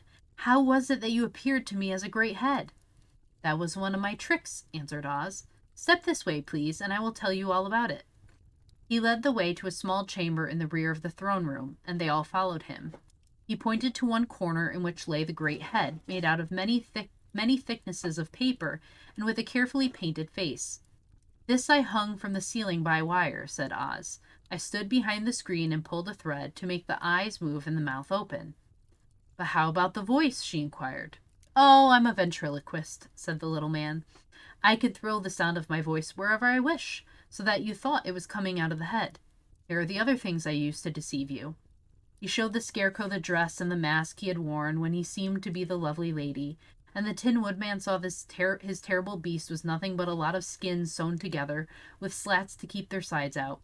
As for the ball of fire, the false wizard had hung that also from the ceiling. It was really a ball of cotton, but when oil was poured upon it, the ball burned fiercely. Yeah, I would pay to see that too. I would pay. I'm sure if they did an accurate version of the book, it would be a horror film. Like, it would, A, not be for kids. They'd be like, no, we could never show such violence to kids. Meanwhile, it's in the book itself. And the movie would be labeled as horror and, like, rated R. It's only skin deep for Zim, Zammer, and Bim. I'm an old, ugly creep. Really, said the Scarecrow, you ought to be ashamed of yourself for being such a humbug. I certainly am, answered the little man sorrowfully, but it was the only thing I could do. Sit down, please. There are plenty of chairs, and I will tell you my story. So they sat down and listened while he told the following tale. I was born in Omaha. Why, that isn't very far from Kansas, cried Dorothy. No, but it's farther from here, he said, shaking his head at her very sadly.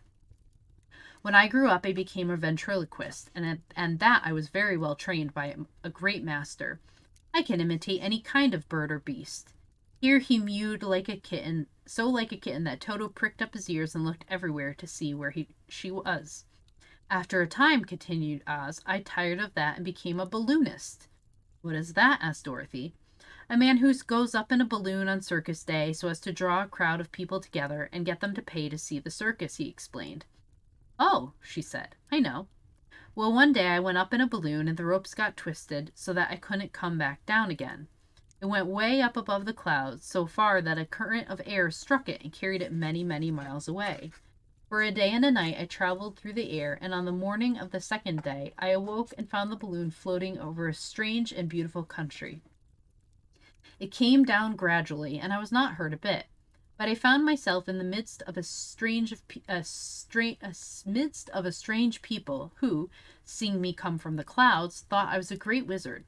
Of course I let them think so because they were afraid of me and promised to do anything I wished them to. Just to amuse myself and keep the good people busy, I ordered them to build the city and my palace, and they did it all willingly and well.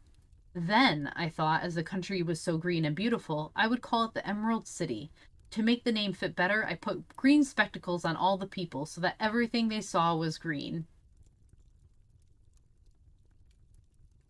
But isn't everything here green? Asked Dorothy. No more than any other city, replied Oz. But when you wear green spectacles, why, of course, everything you see looks green to you. The Emerald City was built a great many years ago, for I was a young man when the balloon brought me here, and I am a very old man now. But my people have worn green glasses on their eyes so long that most of them think it really is an Emerald City, and it certainly is a beautiful place, abounding in jewels and precious metals, and every good thing that is needed to make one happy. I have been good to the people, and they like me. But ever since this palace was built, I have shut myself up and would not see any of them. Super green, yeah. That begins very quickly, forgotten later on. One of my greatest fears was the witches, for while I had no magical powers at all, I soon found out that the witches were really able to do wonderful things. There were 4 of them in this country, and they ruled the people who live in the north and south and east and west. Fortunately, the witches of the north and south were good, and I knew they would do me no harm. But the witches of the east and west were terribly wicked, and had they not thought I was more powerful than they themselves, they would surely have destroyed me. As it was, I lived in deadly fear for them for many years. So you can imagine how pleased I was when I heard your house had fallen on the Wicked Witch of the East. When you came to me, I was willing to promise anything if you would only do away with the other witch. But now that you have melted her, I am ashamed to say that I cannot keep my promises. I think you are a very bad man, said Dorothy. Oh, no, my dear. I'm really a very good man. But I'm a very bad wizard, I must admit. Emerald-tinted glasses, yeah, instead of rose. Can't you give me brains? Asked the Scarecrow. You don't need them. You are learning something every day. A baby has brains, but it doesn't know much. Experience is the only thing that brings knowledge, and the longer you are on Earth, the more experience you are sure to get. That may all be true, said the Scarecrow, but I shall be very unhappy unless you give me brains. The false wizard looked at him carefully. Well, he said with a sigh, I'm not much of a magician, as I said, but if you will come to me tomorrow morning, I will stuff your head with brains. I cannot tell you how to use them, however. You must find that out for yourself.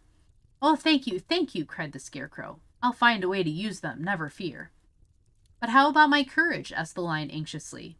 You have plenty of courage, I'm sure, answered Oz. All you need is confidence in yourself. There is no living thing that is not afraid when it faces danger. The true courage is in facing danger when you are afraid, and that kind of courage you have in plenty. Perhaps I have, but I'm scared just the same, said the Lion. I shall be very unhappy unless you give me some sort of courage that makes one forget he is afraid. Very well, I will give you that sort of courage tomorrow, replied Oz. How about my heart? Asked the Tin Woodman. Why, as for that, answered Oz, I think you are wrong to want a heart. It makes most people unhappy. If you only knew it, you are in luck not to have a heart. That must be a matter of opinion, said the Tin Woodman. For my part, I will bear all the unhappiness without a murmur if you will give me the heart. Very well, answered Oz meekly. Come to me tomorrow and you shall have a heart. I have played wizard for so many years that I may as well continue the part a little longer. And now, said Dorothy, how am I to get back to Kansas? Welcome, Diggity Dave, and thank you for the hydrate.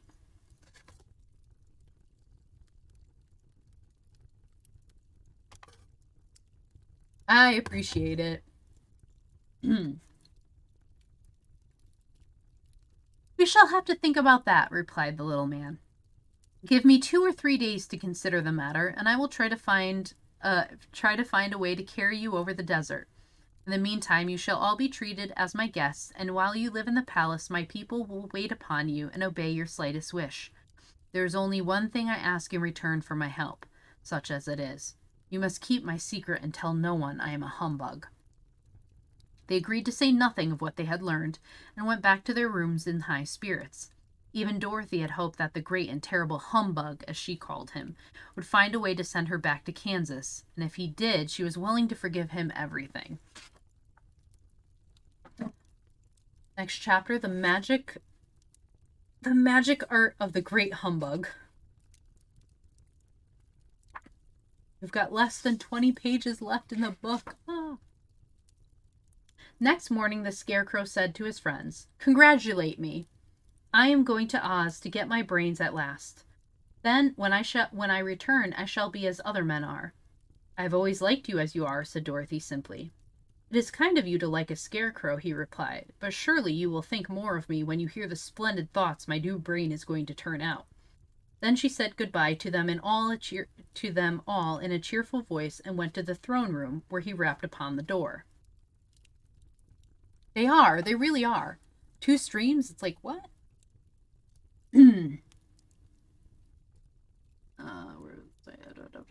Okay. I have come for my brains, remarked the Scarecrow. Oh, the Scarecrow went... Come in, said Oz. The Scarecrow went in and found the little man sitting down by the window, engaged in deep thought. I have come for my brains, remarked the Scarecrow a little uneasily. Oh, yes, sit down in that chair, please, replied Oz. You must excuse me for taking your head off, for I shall have to do it in order to put your brains in their proper place. That's all right, said the Scarecrow. You are quite welcome to take my head off, as long as it will be a better one when you put it on again. So the wizard unfastened his head and emptied out the straw. Then he entered the back room and took up a measure of bran, which he mixed with a great many pins and needles.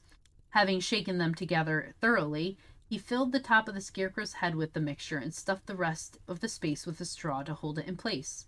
When he fastened the Scarecrow's head on his body again, he said to him, Hereafter you will be a great man, for I have given you a load of bran new brains.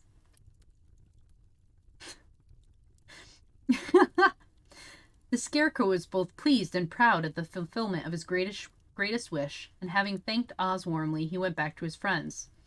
Dorothy looked at him curiously. His head was quite bulged out at the top with brains. How do you feel? She asked. I feel wise indeed, he answered earnestly. When I get used to my brains, I shall know everything. Why are there needles and pins sticking out of your head? Asked the Tin Woodman. That is proof that he is sharp, remarked the Lion. Well, I must go to Oz and get my heart, said the Woodman. So he walked to the throne room and knocked at the door. Come in, called Oz, and the Woodman entered and said, I have come for my heart. Very well, answered the little man, but I shall have to cut a hole in your breast so I can put your heart right in the right place. I hope it won't hurt you. Oh, no, answered the Woodman. I shall not feel it at all. So Oz brought a pair of tinsmith's shears and cut a small square hole in the left side of the Tin Woodman's breast. Then, going to a chest of drawers, he took out a pretty heart, made entirely of silk and stuffed with sawdust. Isn't it a beauty? He asked. It is indeed, replied the Woodman, who was greatly pleased. But is it a kind heart? Oh, very, answered Oz. He put the heart in the Woodman's breast, and then replaced the square of tin, soldering it neatly together where it had been cut. There, he said. Now you have a heart that any man might be proud of. I'm sorry I had to put a patch on your breast, but it really couldn't be helped. Never mind the patch, exclaimed the happy Woodman. I am very grateful to you, and I shall never forget your kindness. Don't speak of it, replied Oz. Then the Tin Woodman went back to his friends, who wished him every joy on account of his good fortune. The Lion now walked to the throne room and knocked on the door. Come in, said Oz. I have come for my courage, announced the Lion, entering the room. Very well, answered the little man. I will get it for you. He went to a cupboard and, reaching up to a high shelf, took down a square green bottle, the contents of which he poured into a green gold dish beautifully carved. Placing this before the Cowardly Lion, who sniffed at it as if he did not like it, the wizard said, Drink. What is it? Asked the Lion. Well, answered Oz, if it were inside of you, it would be courage. You know, of course, that courage is always inside one. So that this really cannot be called courage until you have swallowed it. Therefore, I advise you to drink it as soon as possible. The Lion hesitated no longer, but drank till the dish was empty. How do you feel now? Asked Oz. Liquid courage. Is he giving a boost? I think so. How do you feel now? Asked Oz. Full of courage, replied the Lion, who went joyfully back to his friends to tell them of his good fortune. I love it because it's like, this is for children, but there are clearly adult jokes in this. Just as many kids' movies are like.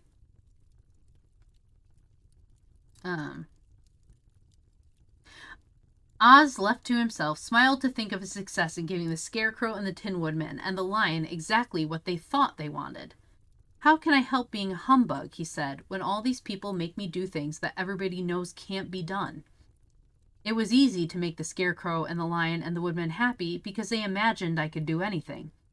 But it will take more than imagination to carry Dorothy back to Kansas, and I'm sure I don't know how it can be done. Next chapter, how the balloon was launched. For 3 days, Dorothy heard nothing from Oz. These were sad days for the little girl, although her friends were all quite happy and contented.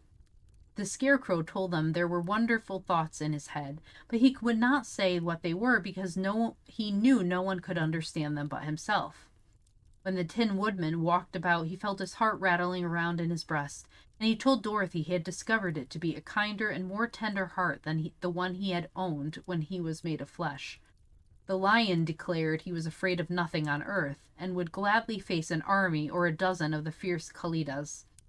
Thus each of the little party was satisfied except Dorothy, who longed more than ever to get back to Kansas.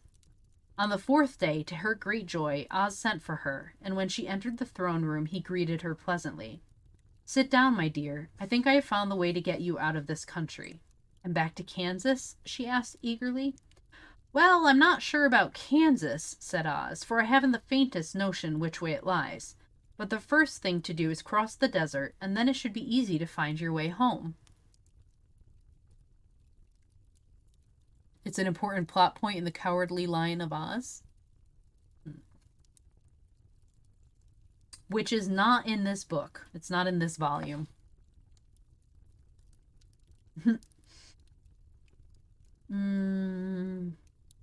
"How can I cross the desert?" she inquired.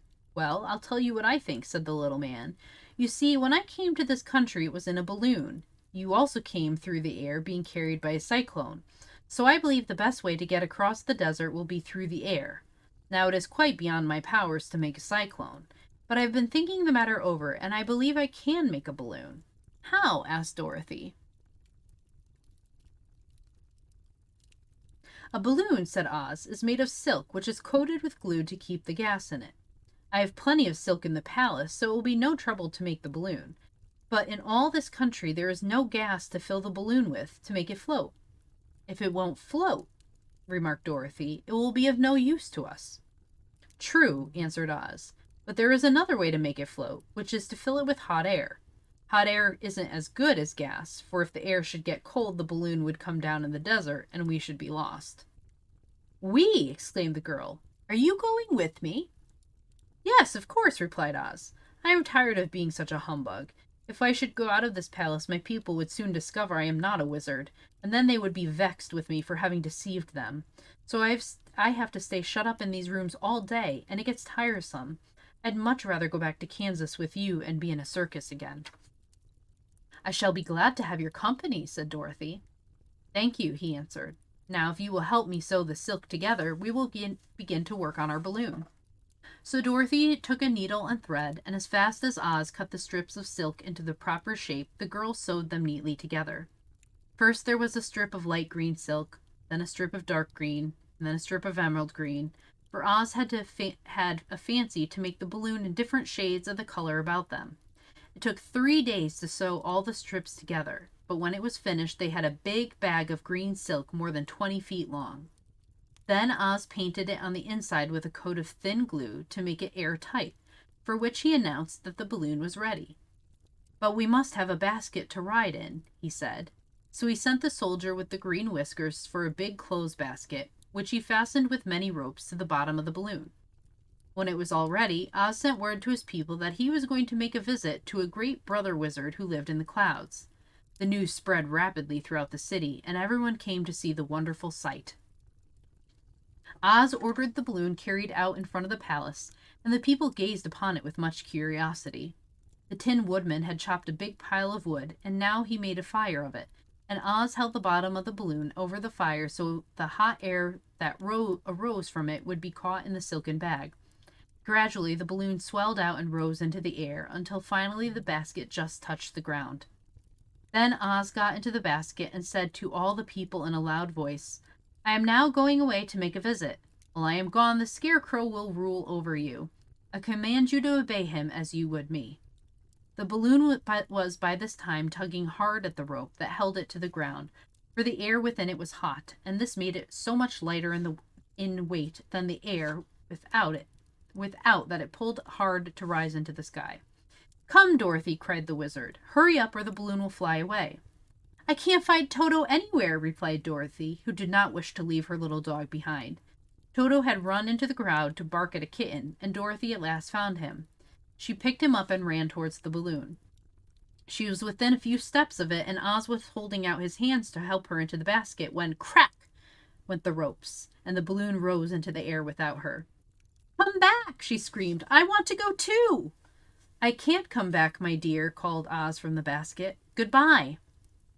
"Goodbye!" shouted everyone, and all eyes were turned upward to where the wizard was riding in the basket, rising every moment farther and farther into the sky.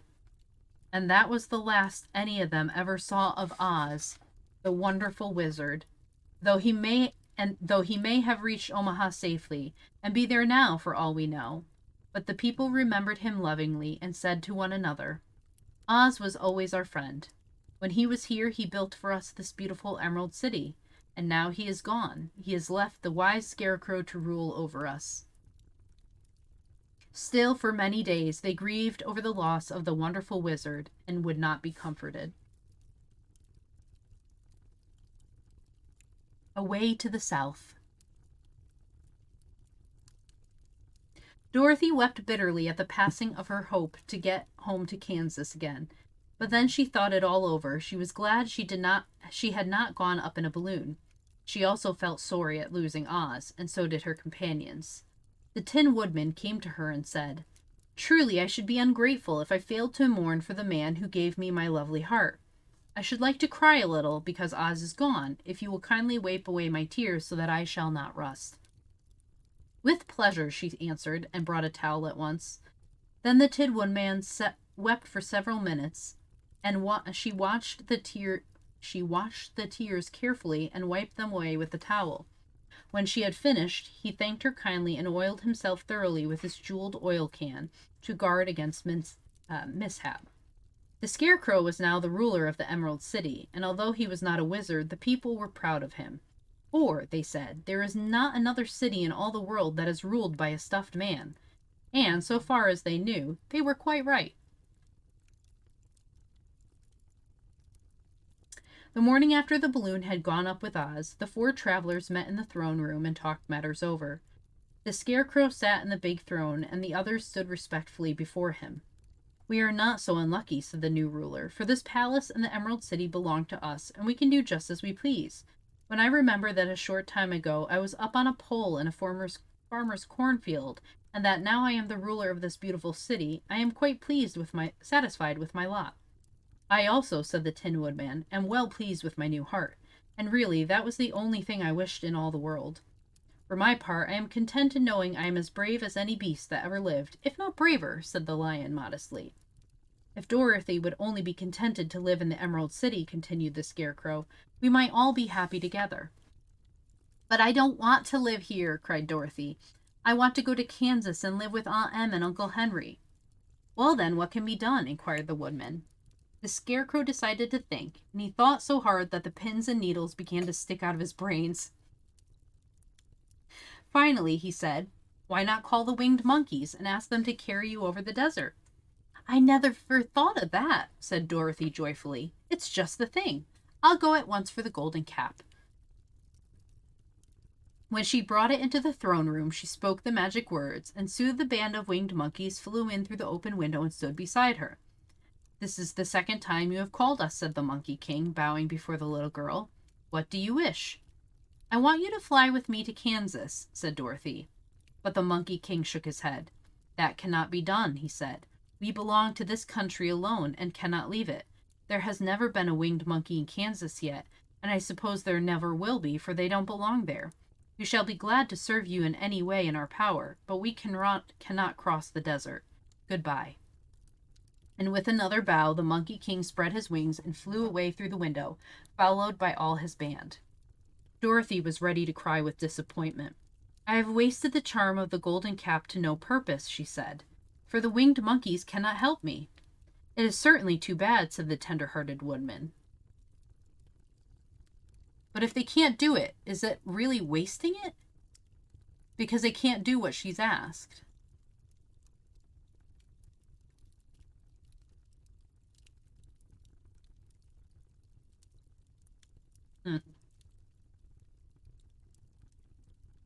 The Scarecrow was thinking again, and I'd say she didn't use the second... Yeah, it doesn't. I mean, it didn't work. They can't do it, so they can't fulfill it.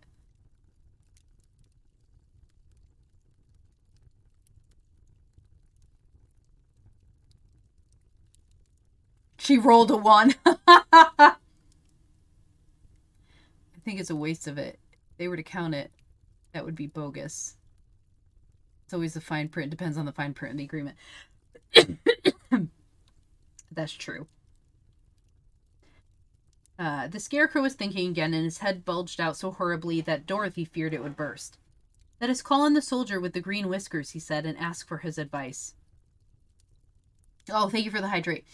I'm actually out of water, and I have quite a few pages left, so I'm going to take a quick break. Just quick to run upstairs and get some water. I can't run an ad break because it's already been run. So let me go to my Be Right Back page, and I will be back in less than a minute. Be right back. And then I'll hydrate.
Please don't tell me you were causing chaos, Crusader.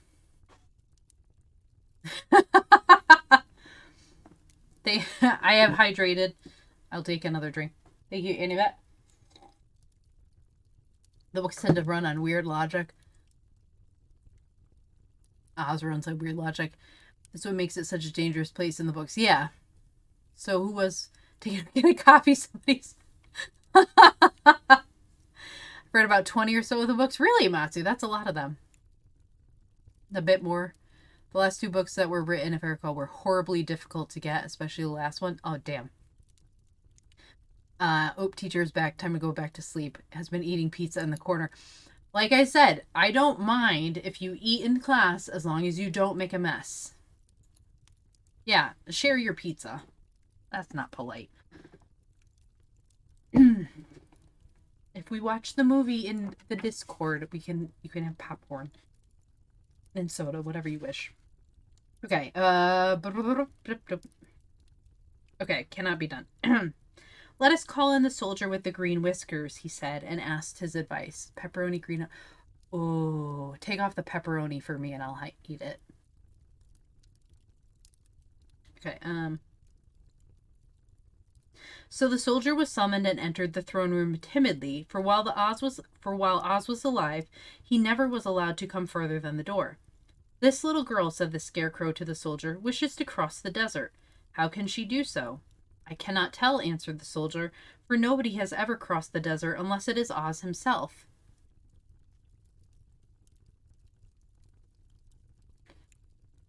Random, that's gross. Why do you have ketchup? Ew. Is there no one who can help me? Asked Dorothy earnestly. Glinda might, he suggested.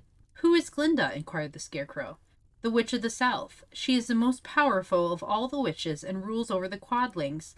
Besides, her castle stands on the edge of the desert, so she may know a way to cross it. Glinda is a good witch, isn't she? Asked the child.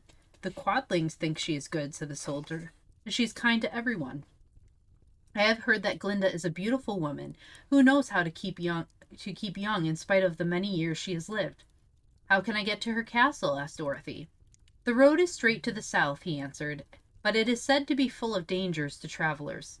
There are wild beasts in the woods and a race of queer men who do not like strangers to cross their country. For this reason, none of the Quadlings ever come to the Emerald City. The soldier then left them, and the Scarecrow said, It seems, in spite of dangers, that the best thing Dorothy can do is to travel to the land of the South and ask Glinda to help her. For, of course, if Dorothy stays here, she will never get back to Kansas. You must have been thinking again, remarked the Tin Woodman. I have, said the Scarecrow. I shall go with Dorothy, declared the Lion, for I am tired of your city and long for the woods and the country again. I am really a wild beast, you know. Besides, Dorothy will need someone to protect her. That is true, agreed the Woodman. My axe may be of service to her, so I will also go with her to the land of the South. When shall we start? Asked the Scarecrow. Are you going? They asked in surprise. Certainly. If it wasn't for Dorothy, I should never have had brains. She lifted me from the pole in the cornfield and brought me to the Emerald City. So my good luck is all due to her, and I shall never leave her until she starts back to Kansas for good and all. Thank you, said Dorothy gratefully. You are all very kind to me, but I should like to start as soon as possible. We shall go tomorrow morning, returned the Scarecrow. So now let us all get ready, for it will be a long journey. More violence? Maybe. Oh, yep. Attacked by the Fighting Trees is the title of the next chapter. The next morning, Dorothy kissed the pretty green girl goodbye, which she's probably, I assume, it's not green. There's a lot more. There's only 10 pages left. How can we have that much more violence? I just shut the book and lost my page. There we go. The next morning, Dorothy kissed the pretty green girl goodbye, and they all shook hands with the soldier with the green whiskers, who had walked with them as far as the gate. When the guardian at the gate saw them again, he wondered greatly how that they could leave the beautiful city to get into new trouble. But he at once unlocked their spectacles, which he put back in the green box, and gave them many good wishes to carry with them. You are now our ruler, he said to the Scarecrow, so you must come back to us as soon as possible. I certainly shall if I'm able, Scarecrow replied, but I must help Dorothy to get home first.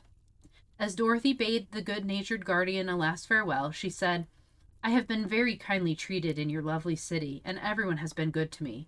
I cannot tell you how grateful I am. Don't try, my dear, he answered. We would like to keep you with us, but if it is your wish to return to Kansas, I hope you will find a way. He then opened the gate of the outer wall, and they walked forth and started upon their journey. The sun shone brightly as our friends turned their faces toward the land of the South. They were all in the best of spirits and laughed and chatted together. Dorothy was once more filled with the hope of getting home, and the Scarecrow and the Tin Woodman were able to be of use to her. As for the Lion, he sniffed the fresh air with delight and whisked his tail from side to side in pure joy at being in the country again, while Toto ran around them and chased the moths and butterflies, barking merrily all the time. City life does not agree with me at all, remarked the Lion, as they walked along at a brisk pace. I have lost much flesh since I lived there, and now I am anxious for a chance to show the other beasts how courageous I have grown. They now turned and took a last look at the Emerald City. All they could see was a mass of towers and steeples behind the green walls, and high up above everything else the spires and dome of the Palace of Oz. Oz was not such a bad wizard, after all, said the Tin Woodman, as he felt his heart rattling around in his breast. He knew how to give me brains, and very good brains, too, said the Scarecrow. If Oz had taken a dose of the same courage he gave me, added the Lion, he would have been a brave man. Dorothy said nothing. Oz had not kept the promise he made her, but he had done his best, so she forgave him. As he said, he was a good man, even if he was a bad wizard. The first day's journey was through the green fields and bright flowers that stretched about the Emerald City on every side. They slept that night on the grass, with nothing but the stars over them, and they rested very well indeed. In the morning they traveled on until they came to a thick wood. There was no way of going around it, for it seemed to extend to the right and left as far as they could see, and besides, they did not dare change the direction of their journey for fear of getting lost. So they looked for the place where it would be easiest to get into the forest. The Scarecrow, who was in the lead, finally discovered a big tree with such wide spreading branches that there was room for the party to pass underneath. And there will be bloodshed.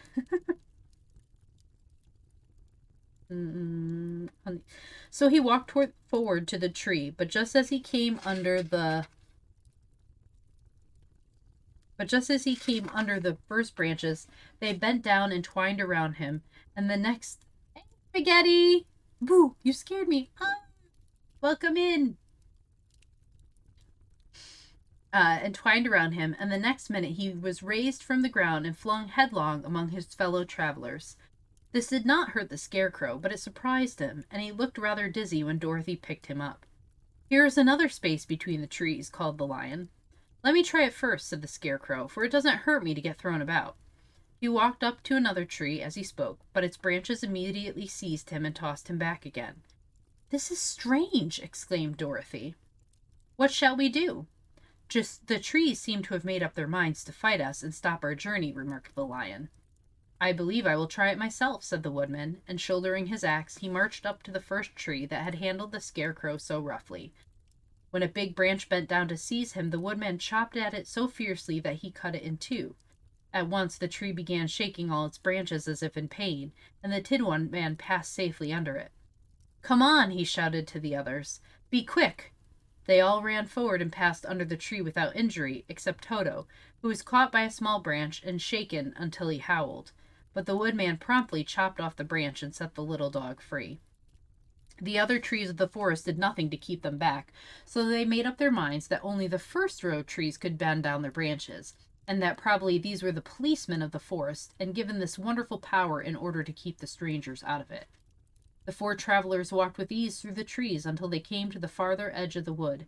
Then, to their surprise, they found before them a high wall which seemed to be made of white china. It was smooth like the surface of a dish and higher than their heads. "What shall we do now?" asked Dorothy. "I will make a ladder," said the Tin Woodman, "for we certainly must climb over the wall." This next part, I have no idea what it is.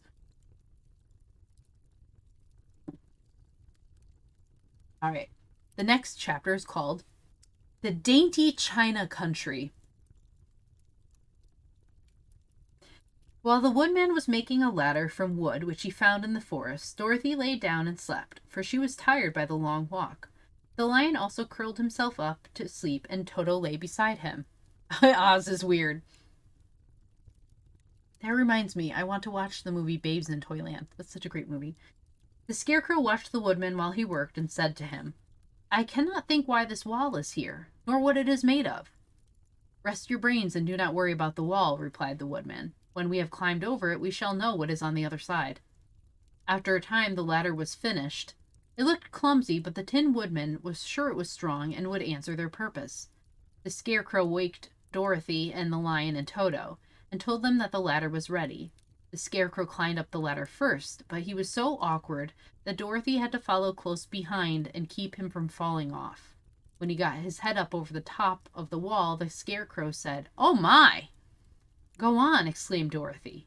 So the Scarecrow climbed farther up and sat down on top of the wall, and Dorothy put her head over and cried, "Oh my!" just as the Scarecrow had done.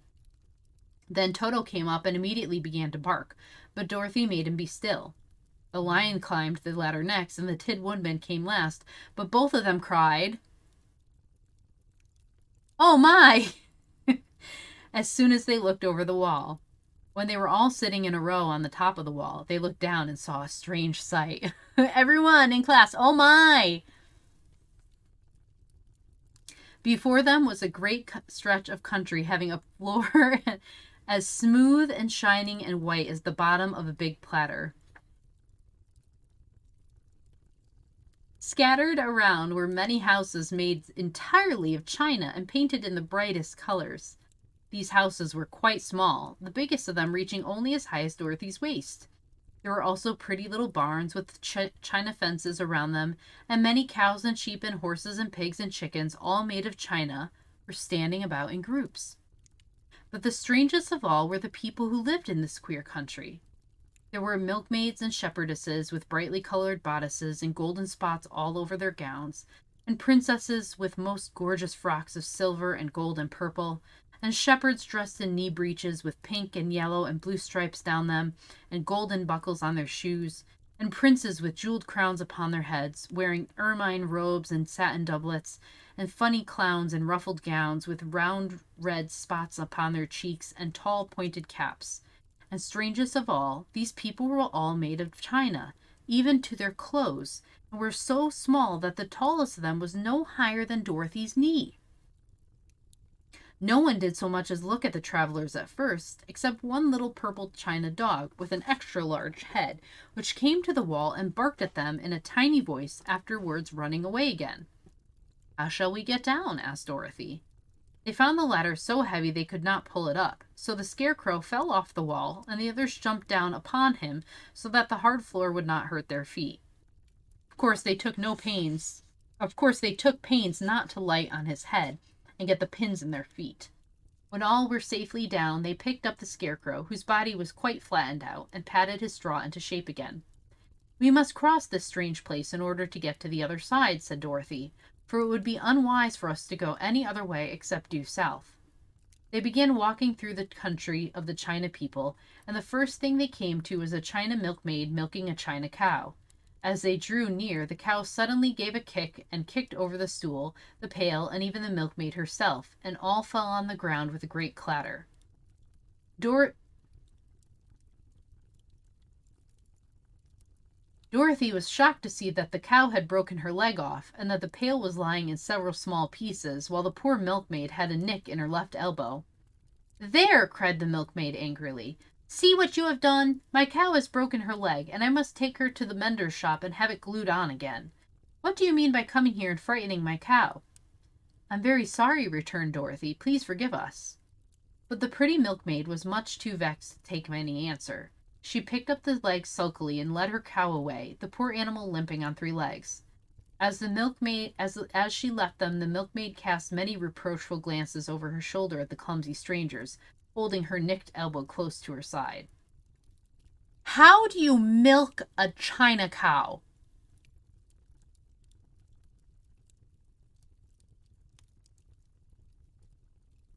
"Does the milk come out in little, China drops? And doesn't it reform?" "With skill." Carefully, as is weird. "Then does it reform as, solid in the bucket, as if it's flat? And then how do you pour it out? How does one drink this?"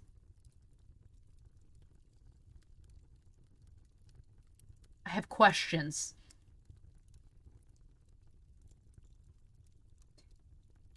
Dorothy was quite grieved at the mishap.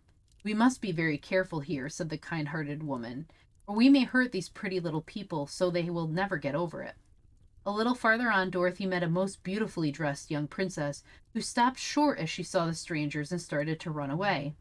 Dorothy wanted to see more of the princess, so she ran after her, but the China girl cried out, "Don't chase me! Don't chase me!"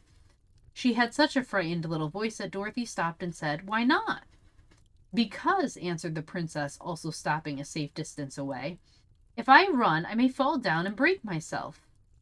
"But could you not be mended?" asked the girl. "Oh, yes, but one is never so pretty after being mended, you know," replied the princess. "I suppose not," said Dorothy. "Now there is Mr. Joker, one of our clowns," continued the China lady, "who is always trying to stand upon his head. He has broken himself so often that he is mended in 100 places and doesn't look at all pretty. Here he comes now, so you can see for yourself." Indeed, a jolly little clown came walking toward them, and Dorothy could see that in spite of his pretty clothes of red and yellow and green, he was completely covered with cracks, running every which way and showing plainly that he had been mended in many places. The clown put his hands in his pockets, and after puffing out his cheeks and nodding his head at them saucily, He said, "My lady fair, why do you stare at poor old Mr. Joker? You're quite as stiff and prim as if you'd eaten up a poker." "Be quiet, sir," said the princess.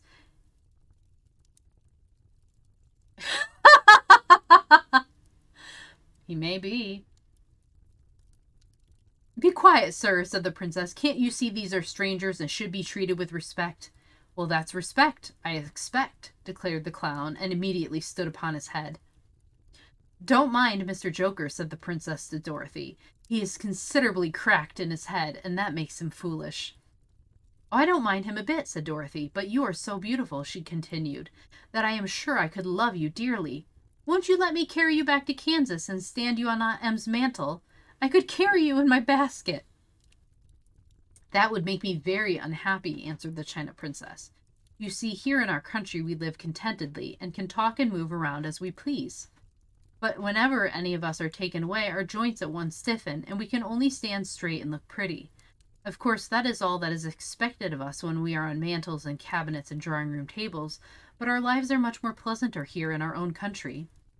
"I would not make you unhappy for all the world," exclaimed Dorothy, "so I'll just say goodbye." "Goodbye," replied the princess. They walked carefully through the China country. The little animals and all the people scampered out of their way, fearing the strangers would break them, and after an hour or so the travelers reached the other side of the country and came to another China wall. It was not so high as the first, however, and by standing upon the lion's back they all managed to scramble to the top. Then the lion gathered his legs under him and jumped on the wall. But as he jumped, he upset a china church with his tail and smashed it all to pieces. "That was too bad," said Dorothy. "But really, I think we're lucky in not doing these people more harm than breaking a cow's leg and a church. They're all so brittle." "They are indeed," said the Scarecrow, "and I am thankful I am made of straw and cannot be easily damaged. There are worse things in the world than being a scarecrow." The lion becomes the king of beasts. I will take some water.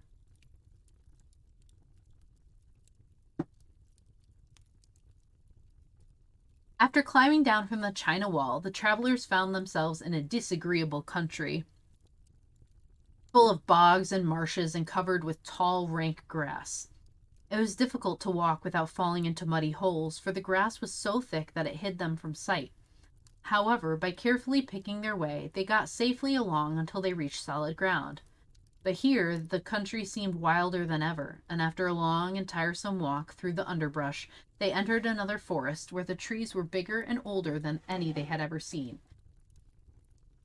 "This forest is perfectly delightful," declared the lion, looking around him with joy. "Never have I seen a more beautiful place." "It seems gloomy," said the Scarecrow. "Not a bit of it," answered the lion. "I should like to live here all my life. See how soft the dried leaves are under your feet, and how rich the green the moss is that clings to these old trees. Surely no wild beast could wish a pleasanter home." "Perhaps there are wild beasts in the forest now," said Dorothy. "I suppose there are," returned the lion, "but I do not see any of them about." They walked through the forest until it became too dark to go any further. Dorothy and Toto and the lion lay down to sleep, while the woodman and the Scarecrow kept watch over them as usual. When morning came, they started again. Before they had gone far, they heard a low rumble as the growling of many wild animals. Toto whimpered a little, but none of the others was frightened, and they kept along the well-trodden path until they came to an opening in the wood, in which were gathered hundreds of beasts of every variety. There were tigers and elephants and bears and wolves and foxes and all the others in the natural history, and for a moment Dorothy was afraid. But the lion explained that the animals were holding a meeting, and he judged by their snarling and growling that they were in great trouble. As he spoke, several of the beasts caught sight of him, and at once the great assemblage hushed as if by magic. The biggest of the tigers came up to the lion and bowed, saying, "Welcome, O King of Beasts! You have come in good time to fight our enemy and bring peace to all the animals of the forest once more." "What is your trouble?" asked the lion quietly. "We are all threatened," answered the tiger, "by a fierce enemy which has lately come into this forest. It is a most tremendous monster, like a great spider with a body as big as an elephant and legs as long as a tree trunk. It has 8 of these long legs, and as the monster crawls through the forest, he seizes an animal with a leg and drags it to his mouth, where he eats it as a spider does a fly. Not one of us is safe while this fierce creature is alive, and we had called a meeting to decide how to take care of ourselves when you came among us. There is a fan theory that the biggest of the tigers is the same hungry tiger that shows up in Ozma of Oz 2 weeks later. Oh, interesting. We'll find out and we'll see what we think. The lion thought for a moment. Are there any other lions in this forest? He asked. No, there were some, but the monster has eaten them all. And besides, they were none of them nearly as large and brave as you. If I put an end to your enemy, will you bow down to me and obey me as a king of the forest? Inquired the lion. We will do that gladly, returned the tiger, and all the beasts roared with a mighty roar. We will! Where is this great spider of yours now? Asked the lion. Yonder, among the oak trees, said the tiger, pointing with his forefoot. Take good care of these friends of mine, said the lion, and I will go at once to fight the monster. He bade his comrades goodbye and marched proudly away to do battle with the enemy. The great spider was lying asleep when the lion found him, and it looked so ugly that its foe turned up his nose in disgust. Its legs were quite as long as the tiger had said, and its body covered with coarse black hair. Ugh. It had a great mouth with a row of sharp teeth, a foot long, but its head was joined to the pudgy body by a neck as slender as a wasp's waist. Ugh. Feel gross. This gave the lion a hint of the best way to attack the creature, and as he knew it was easier to fight it asleep than awake, he gave a great spring and landed directly upon the monster's back. Then, with one blow of his heavy paw, all armed with sharp claws, he knocked the spider's head from its body. Jumping down, he watched it until the long leg stopped wiggling, when he knew it was quite dead. The lion went back to the opening where the beasts of the forest were waiting for him and said proudly, You need fear your enemy no longer. Then the beasts bowed down to the lion as their king, and he promised to come back and rule over them as soon as Dorothy was safely on her way to Kansas. No, you cannot draw on your table, but you can take out a piece of paper and draw. Please don't make my job harder.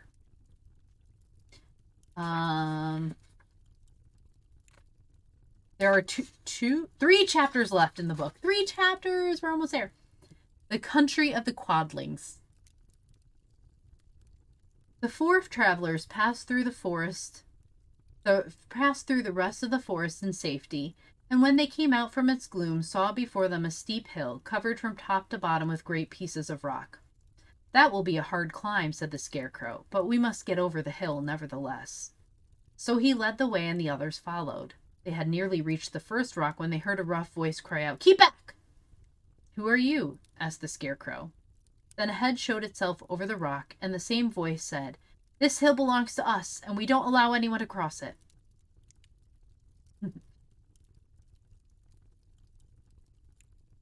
But we must cross it, said the Scarecrow. We're going to the country of the Quadlings.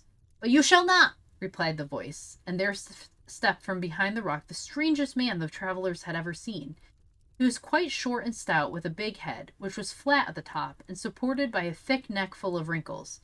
But he had no arms at all, and seeing this, the Scarecrow did not fear that so helpless a creature could prevent them from climbing the hill.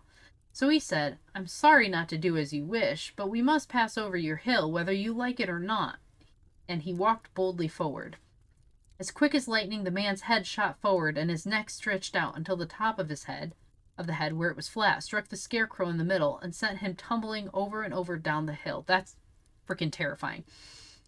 Almost as quickly as it came, the head went back to the body, and the man laughed harshly as he said, It isn't as easy as you think. I think I'm going to stay in the Emerald City, thanks. A chorus of boisterous laughter came from the other rocks, and Dorothy saw hundreds of the armless hammerheads upon the hillside, one behind every rock. The lion became quite angry at the laughter caused by the Scarecrow's mishap, and giving a loud roar that echoed like thunder, he dashed up the hill. Again, a head shot swiftly out, and the great lion went rolling down the hill as if he had been struck by a cannonball. Dorothy ran down and helped the Scarecrow to his feet, and the lion came up to her, feeling rather bruised and sore, and said, It is useless to fight people with shooting heads. No one can withstand them. That's his head cannon. Diggity Dave, I expect that from Blah Blah, not you.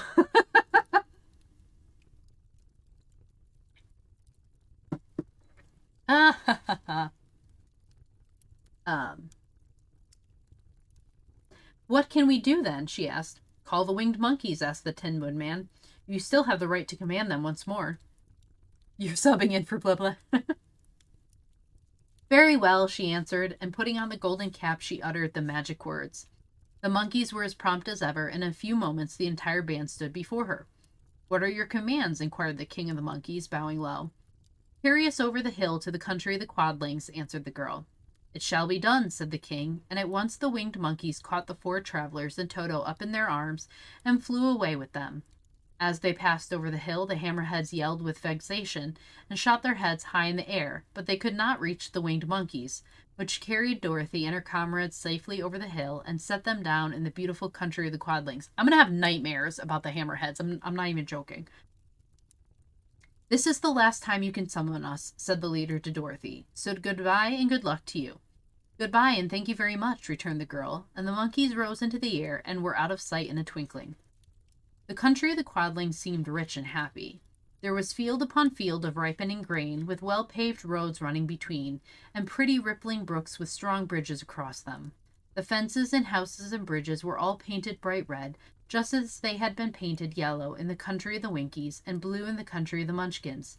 The Quadlings themselves, who were short and fat and looked chubby and good-natured, were dressed all in red, which showed bright against the green grass and the yellowing grain. I'd be scared of people who can launch their heads also. Now you give the cap to the Scarecrow and he can use the flying monkeys. Yeah, that's what I would assume. Just let him use it so they can fly back. The monkeys had set them down near a farmhouse, and the four travelers walked up to it and knocked at the door. It was opened by the farmer's wife, and when Dorothy asked for something to eat, the woman gave them all a good dinner, with 3 kinds of cake and 4 kinds of cookies, and a bowl of milk for Toto. How far is it to the castle of Glinda? Asked the child. It is not a great way, answered the farmer's wife. Take the road to the south, and you will soon reach it. Thanking the good woman, they started afresh and walked by the fields and across the pretty bridges until they saw before them a very beautiful castle. Before the gates were 3 young girls, dressed in handsome red uniforms trimmed with gold braid, and as Dorothy approached, one of them said to her, Why have you come to the south country? To see the good witch who rules here, she answered. Will you take me to her? Let me have your name, and I will ask Glinda if she will receive you. They told who they were, and the girl soldier went into the castle. After a few moments, she came back to say that Dorothy and the others were to be admitted at once. Next chapter. The Good Witch grants Dorothy's wish. Before they went to see Glinda, however, they were taken to a room of the castle where Dorothy washed her face and combed her hair, and the lion shook the dust out of his mane, and the Scarecrow patted himself into his best shape, and the Woodman polished his tin and oiled his joints. When they were all quite presentable, they followed the soldier girl into a big room where the witch Glinda sat upon a throne of rubies. She was both beautiful and young to their eyes. Her hair was a rich red in color and fell in flowing ringlets over her shoulders. Her dress was a pure white, but her eyes were blue, and they looked kindly upon the little girl. What can I do for you, my child? She asked. Dorothy told the witch all her story, how the cyclone had brought her to the land of Oz, how she had found her companions, and of the wonderful adventures they had met with. My greatest wish now, she added, is to get back to Kansas, for Aunt Em will surely think something dreadful has happened to me, and that will make her put on mourning, and unless the crops are better this year than they were last, I am sure Uncle Henry cannot afford it. Glinda leaned forward and kissed the sweet, upturned face of the loving little girl. Bless your dear heart, she said. I am sure I can tell you of a way to get back to Kansas. Then she added, but if I do, you must give me the golden cap. Willingly, exclaimed Dorothy. Indeed, it is of no use to me now, and when you have it, you can command the winged monkeys 3 times. And I think I shall need their service just those 3 times, answered Glinda, smiling. Dorothy then gave her the golden cap, and the witch said to the Scarecrow, What will you do when Dorothy has left us? I will return to the Emerald City, he replied, for Oz has made me its ruler, and the people like me. The only thing that worries me is how to cross the hill of the Hammerheads. By means of the golden cap, I shall command the winged monkeys to carry you to the gates of the Emerald City, said Glinda, for it would be a shame to deprive the people of so wonderful a ruler. Am I really wonderful? Asked the Scarecrow. You are unusual, replied Glinda. Turning to the Tin Woodman, he asked, what will become of you when Dorothy leaves this country? He leaned on his axe and thought a moment. Posture check. Oh, thank you, Ike. Would you rather do a backflip or a front flip? I can't do either. But I think I have a better chance of doing a front. I think I'd have a better chance of doing a front flip because I could tuck better. A backflip, I know for a fact I would land on my head. And it's been a couple years, but, you know, I used to be able to do a front walkover. It's been many years since I've done one, so I probably would have a better chance of doing a front flip and not breaking something. I don't even know if I can still cartwheel very well, though. Somersaulting hurts. Can I do it in the water? If I can do it in the water or into the water, I can do it on both. I haven't done a front flip in a long time. Yeah, let's not injure ourselves. I'm too old for this. I'm not as young as I used to be. Okay. What will become of you? He leaned on his axe and thought a moment. Then he said, the Winkies were very kind to me and wanted me to rule over them after the Wicked Witch died. I am fond of the Winkies, and if I could get back again to the country of the West, I should like nothing better than to rule over them forever. No, I can't use water, then just front flip and pray I don't die. And if I could get back again, my second command to the winged monkeys, said Glinda, will be that they carry you safely to the land of the Winkies. Your brain may not be so large to look at as those of the Scarecrow, but you really... Wait, why does it say I'm offline? I'm back? Am I back? It says I blipped. Okay, I think I'm back. Okay. It's fine. Okay. Yeah, froze for a second. Okay, it said I was offline. I'm like, no! Okay. I'm like, no, we're almost done!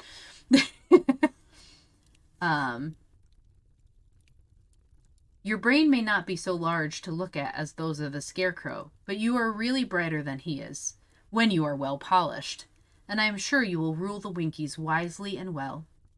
Then the witch looked at the big shaggy lion and asked, when Dorothy has returned to her own home, what will become of you? Over the hill of the Hammerheads, he answered, lies a grand old forest, and all the beasts that live there have made me their king. If I could only get back to this forest, I would pass my life very happily there. My third command to the winged monkeys, said Glinda, shall be to carry you to your forest. Then, having used up the powers of the golden cap, I shall give it to the king of the monkeys, that he and his band may thereafter be free forevermore. The Scarecrow and the Tin Woodman and the Lion now thanked the good witch earnestly for her kindness, and Dorothy exclaimed, you are certainly as good as you are beautiful, but you have not yet told me how to get back to Canvas. Your silver shoes will carry you over the desert, replied Glinda.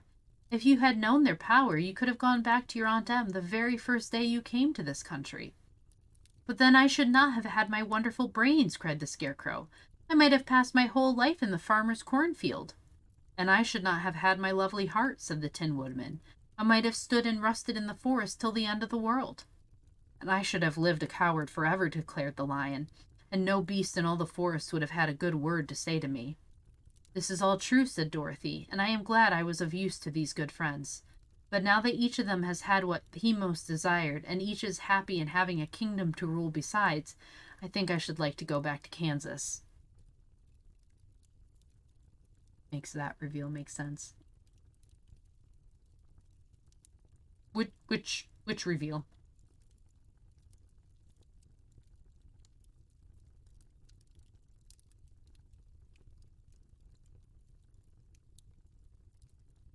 By putting the two good witches together, they created that old plot hole. Yeah, oh, yeah. Yeah. Well, maybe it's the journey we take. The silver shoes, said the good witch, have wonderful powers, and one of the most curious things about them is that they can carry you to any place in the world in 3 steps, and each step will be made in the wink of an eye. All you have to do is knock the heels together 3 times and command the shoes to carry you wherever you wish to go. That is so, said the child joyfully. I will ask them to carry me back to Kansas at once. She threw her arms around the lion's neck and kissed him, patting his big head tenderly. Then she kissed the Tin Woodman, who was weeping in the most dangerous way to his joints. But she hugged the soft, stuffed body of the scarecrow in her arms, and instead of kissing his painted face, and found she was crying herself at this sorrowful parting from her loving comrades. Glinda the Good stepped down from her ruby throne to give the little girl a goodbye kiss, and Dorothy thanked her for all the kindness she had shown to her friends and herself. Dorothy now took Toto up solemnly in her arms, and having said one last goodbye, she clapped the heels of her shoes together 3 times, saying, "Take me home to Aunt Em." Instantly she was whirling through the air so swiftly that all she could see or feel was the wind whistling past her ears.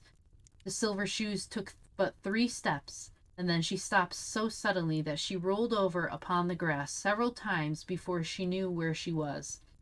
At length, however, she sat up and looked about her. "Good gracious!" she cried. For she was sitting on the broad Kansas prairie, and just before her was the new farmhouse Uncle Henry built after the cyclone had carried away the old one. Uncle Henry was milking the cows in the barnyard, and Toto had jumped out of her arms and was running toward the barn, barking furiously. Dorothy stood up and found she was in her stocking feet, for the silver shoes had fallen off in her flight through the air, and were lost forever in the desert.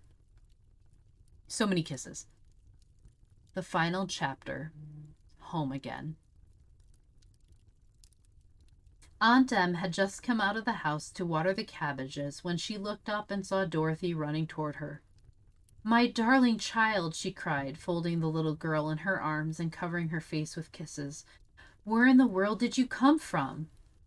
"From the land of Oz," said Dorothy gravely. "And here is Toto, too.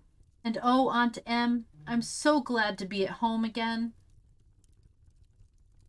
The end. We did it! We read The Wonderful Wizard of Oz in 2 streams! Yay! Went a little longer than I thought on the stream, but that's okay. What did everyone think of the book? Oh my gosh, it was so different than the others. Yeah, it's a short chapter. That was the shortest chapter ever. Yep. See, sometimes reading is not painful. Crusader. Hooray! I love the book. Yeah, it was really good.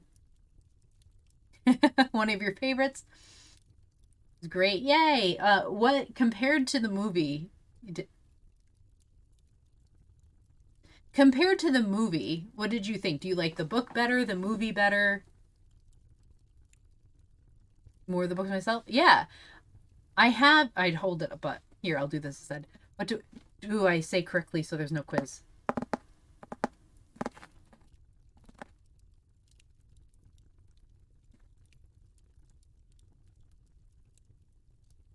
Book is so much better, yeah.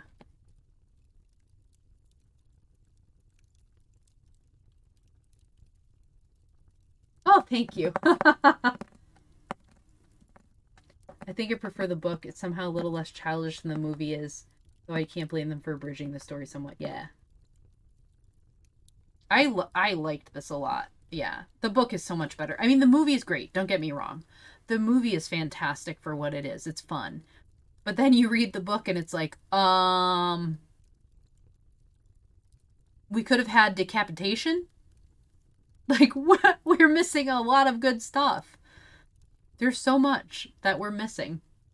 And there is a lot more. I know I've asked this before, and I know some of you have, but Return to Oz is phenomenal. Actually, I need to set up, I'm going to put out a thing. I think next Wednesday, Sunday, one of the days, I'm going to set up a poll so we can watch Wuthering Heights, and then we'll watch The Wizard of Oz. They only had so much time to work with, so it's fair. Yeah, they only had so much time, too, but also, I mean, you think about it, they couldn't really show anything this graphic then. I love Return to Oz. Oh, we could do a double feature, yeah. Return to Oz is a trip. Any movies, kids' movies in the 80s are a trip. True, that's true. The book is timeless, the movie has immortalized the era.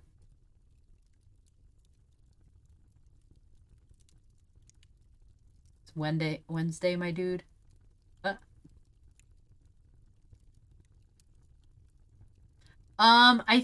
I believe she's in at least one other. Matu, you're the expert on Oz.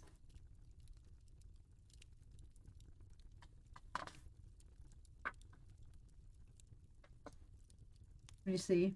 Yes. But the the fourth book is Dorothy and the Wizard in Oz. So there's at least one more with her in it. She's in several. Then this model will be able to come out several times. She returns in the third, and after that shows up and... No. Don't spoil it.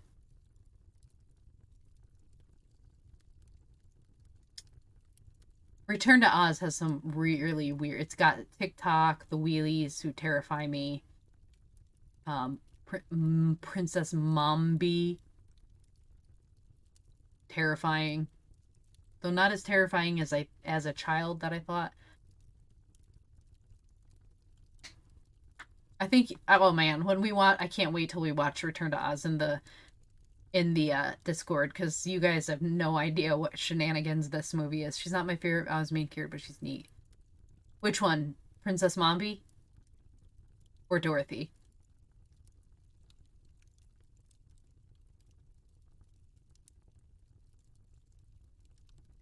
I have no clue what to expect, so that has me excited. I don't know how it didn't terrify me as a child. I really don't, because it's kind of terrifying. I mean, isn't my favorite main character. I mean, okay, stand up and stretch. I really like the Gump. And Jack. Stand up and stretch. Thank you for that, DT. Oh, I needed that. Okay. So, we have finished reading. The Gump is great. I love the Gump. Oh, the Gump. Jack is great. TikTok is great. I love TikTok. Belinda is great, too. I like Belinda. Belinda? Tina? I can't remember. I always wanted a chicken named that. Okay, let's see. Let me take a look at who is streaming. Pico is streaming. I have never been able to raid Pico. And she is just chatting. And we have quite a few of us here today. It's exciting. So Pico is a good friend of mine. I have not seen her stream in a while. She's one of the first friends I made in the VTuber community. So let's all go give her some love. I met before she debuted, so yay. Everyone, thank you again so much for coming to today's stream. I hope you enjoyed it. Oh, I should mention, next Thursday, I'm considering reading the second book. What is love? Baby, don't hurt me. Don't hurt me no more. Thank you for the bits, DT. Nobody's ever used that. That makes me excited. I was thinking next Thursday we can read start the second book in Oz, The Marvelous Land of Oz. What do you guys think? Yes, no? It's a little longer than Wonderful Wizard of Oz. Sound good to read the second one? That would sound good? Yeah, it sounds good to me. I'd like to read a couple, at least. Okay. Love going into more Oz? All right, definitely. Then we'll definitely do more Oz. So let me see. We're going to raid into Pico. Everyone gives Pico some love from me. Of course, I will be there as well. Let me pop into her channel and see what's going on. Does she have pre-roll ads on? Oh, no, ads will pop up. But she doesn't seem to have a lot. Oh, she's got a short ad. Okay, so it won't be bad. All right, here we go, everyone. Buckle up. Again, thank you for being here. Oh, on Sunday, I will be streaming. Oh, wait. Saturday. Forgot. Saturday, because I had to cancel my stream on Monday with Lorelai, on Saturday we will be streaming, I think at 6 o'clock p.m. on both of our channels, unless things change. We will be doing We Were Here Too. We think we've figured out the problem with like crashing all the time. And then on Sunday I will be starting Horizon Forbidden West. Hooray, back to Aloy. Alright, so everyone, let's go raid Pico. Pico. And if you watched me towards like for a while playing Horizon, every time I shot a rabbit I said Pico, because she's a rabbit. Everyone, thank you so much for coming to visit me. I appreciate and love you all. Make sure you do your homework for next time. Bye, everyone.